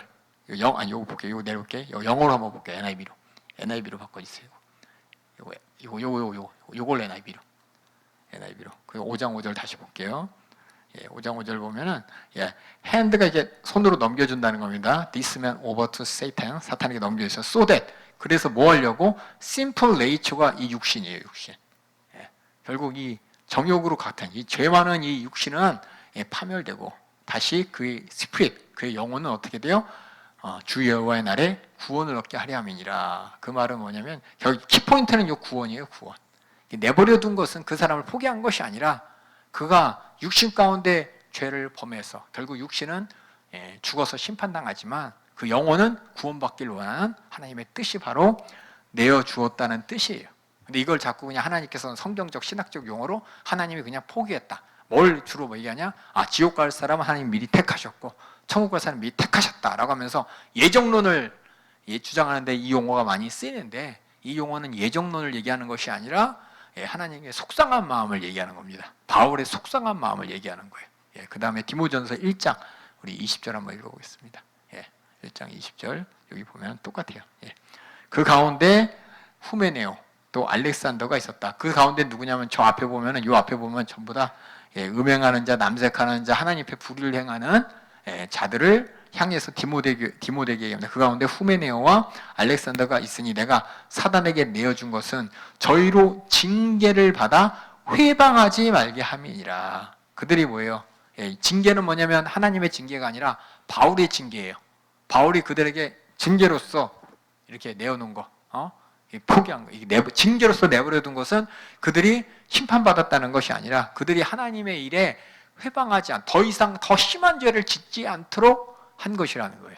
그러니까 우리가 이걸 내어놓다라는 말을 여러분이 가만히 생각할 때 이 로마서에 있는 말을 보면서 하나님이 내어버렸다 이 말은 하나님께서 예정론 가운데 지옥 가기로 결정했다 이 내용 아니라는 겁니다. 하나님은 그런 하나님 아니에요. 그런 하나님이라고 아는 사람은 로마서 얘기하는 그 믿음의 사람이 아닙니다. 예수 그리스도를 통해서 우리에게 주신 하나님이 어떤 분인지, 진노와 심판 가운데 어떻게든 우리를 구원하시기 위해서 구원의 계획을 세우시고 독생자까지 아낌없이 우리를 구원코자 하는 하나님의 그 은혜와 자비를 내가 인정하는 자가 이것을 보았을 때 내어버리두사. 이 말은 하나님께서 이들을 어쩔 수 없이 내어버렸지만 그들을 심판 가운데 두려는 것이 아니라 그들이 회개하고 돌아오기를 기다리시는 분이지 라는 것을 여러분이 알고서 이걸 읽어야 됩니다. 됐습니다. 그래서 오늘 여기까지 32절까지 하고 이 시간 우리 점심 먹고 12시 반에 모여서 이어서 하도록 하겠습니다. 얼른 가셔서 줄 서셔서 식사해 주시기 바랍니다. 감사로 하세요. 반찬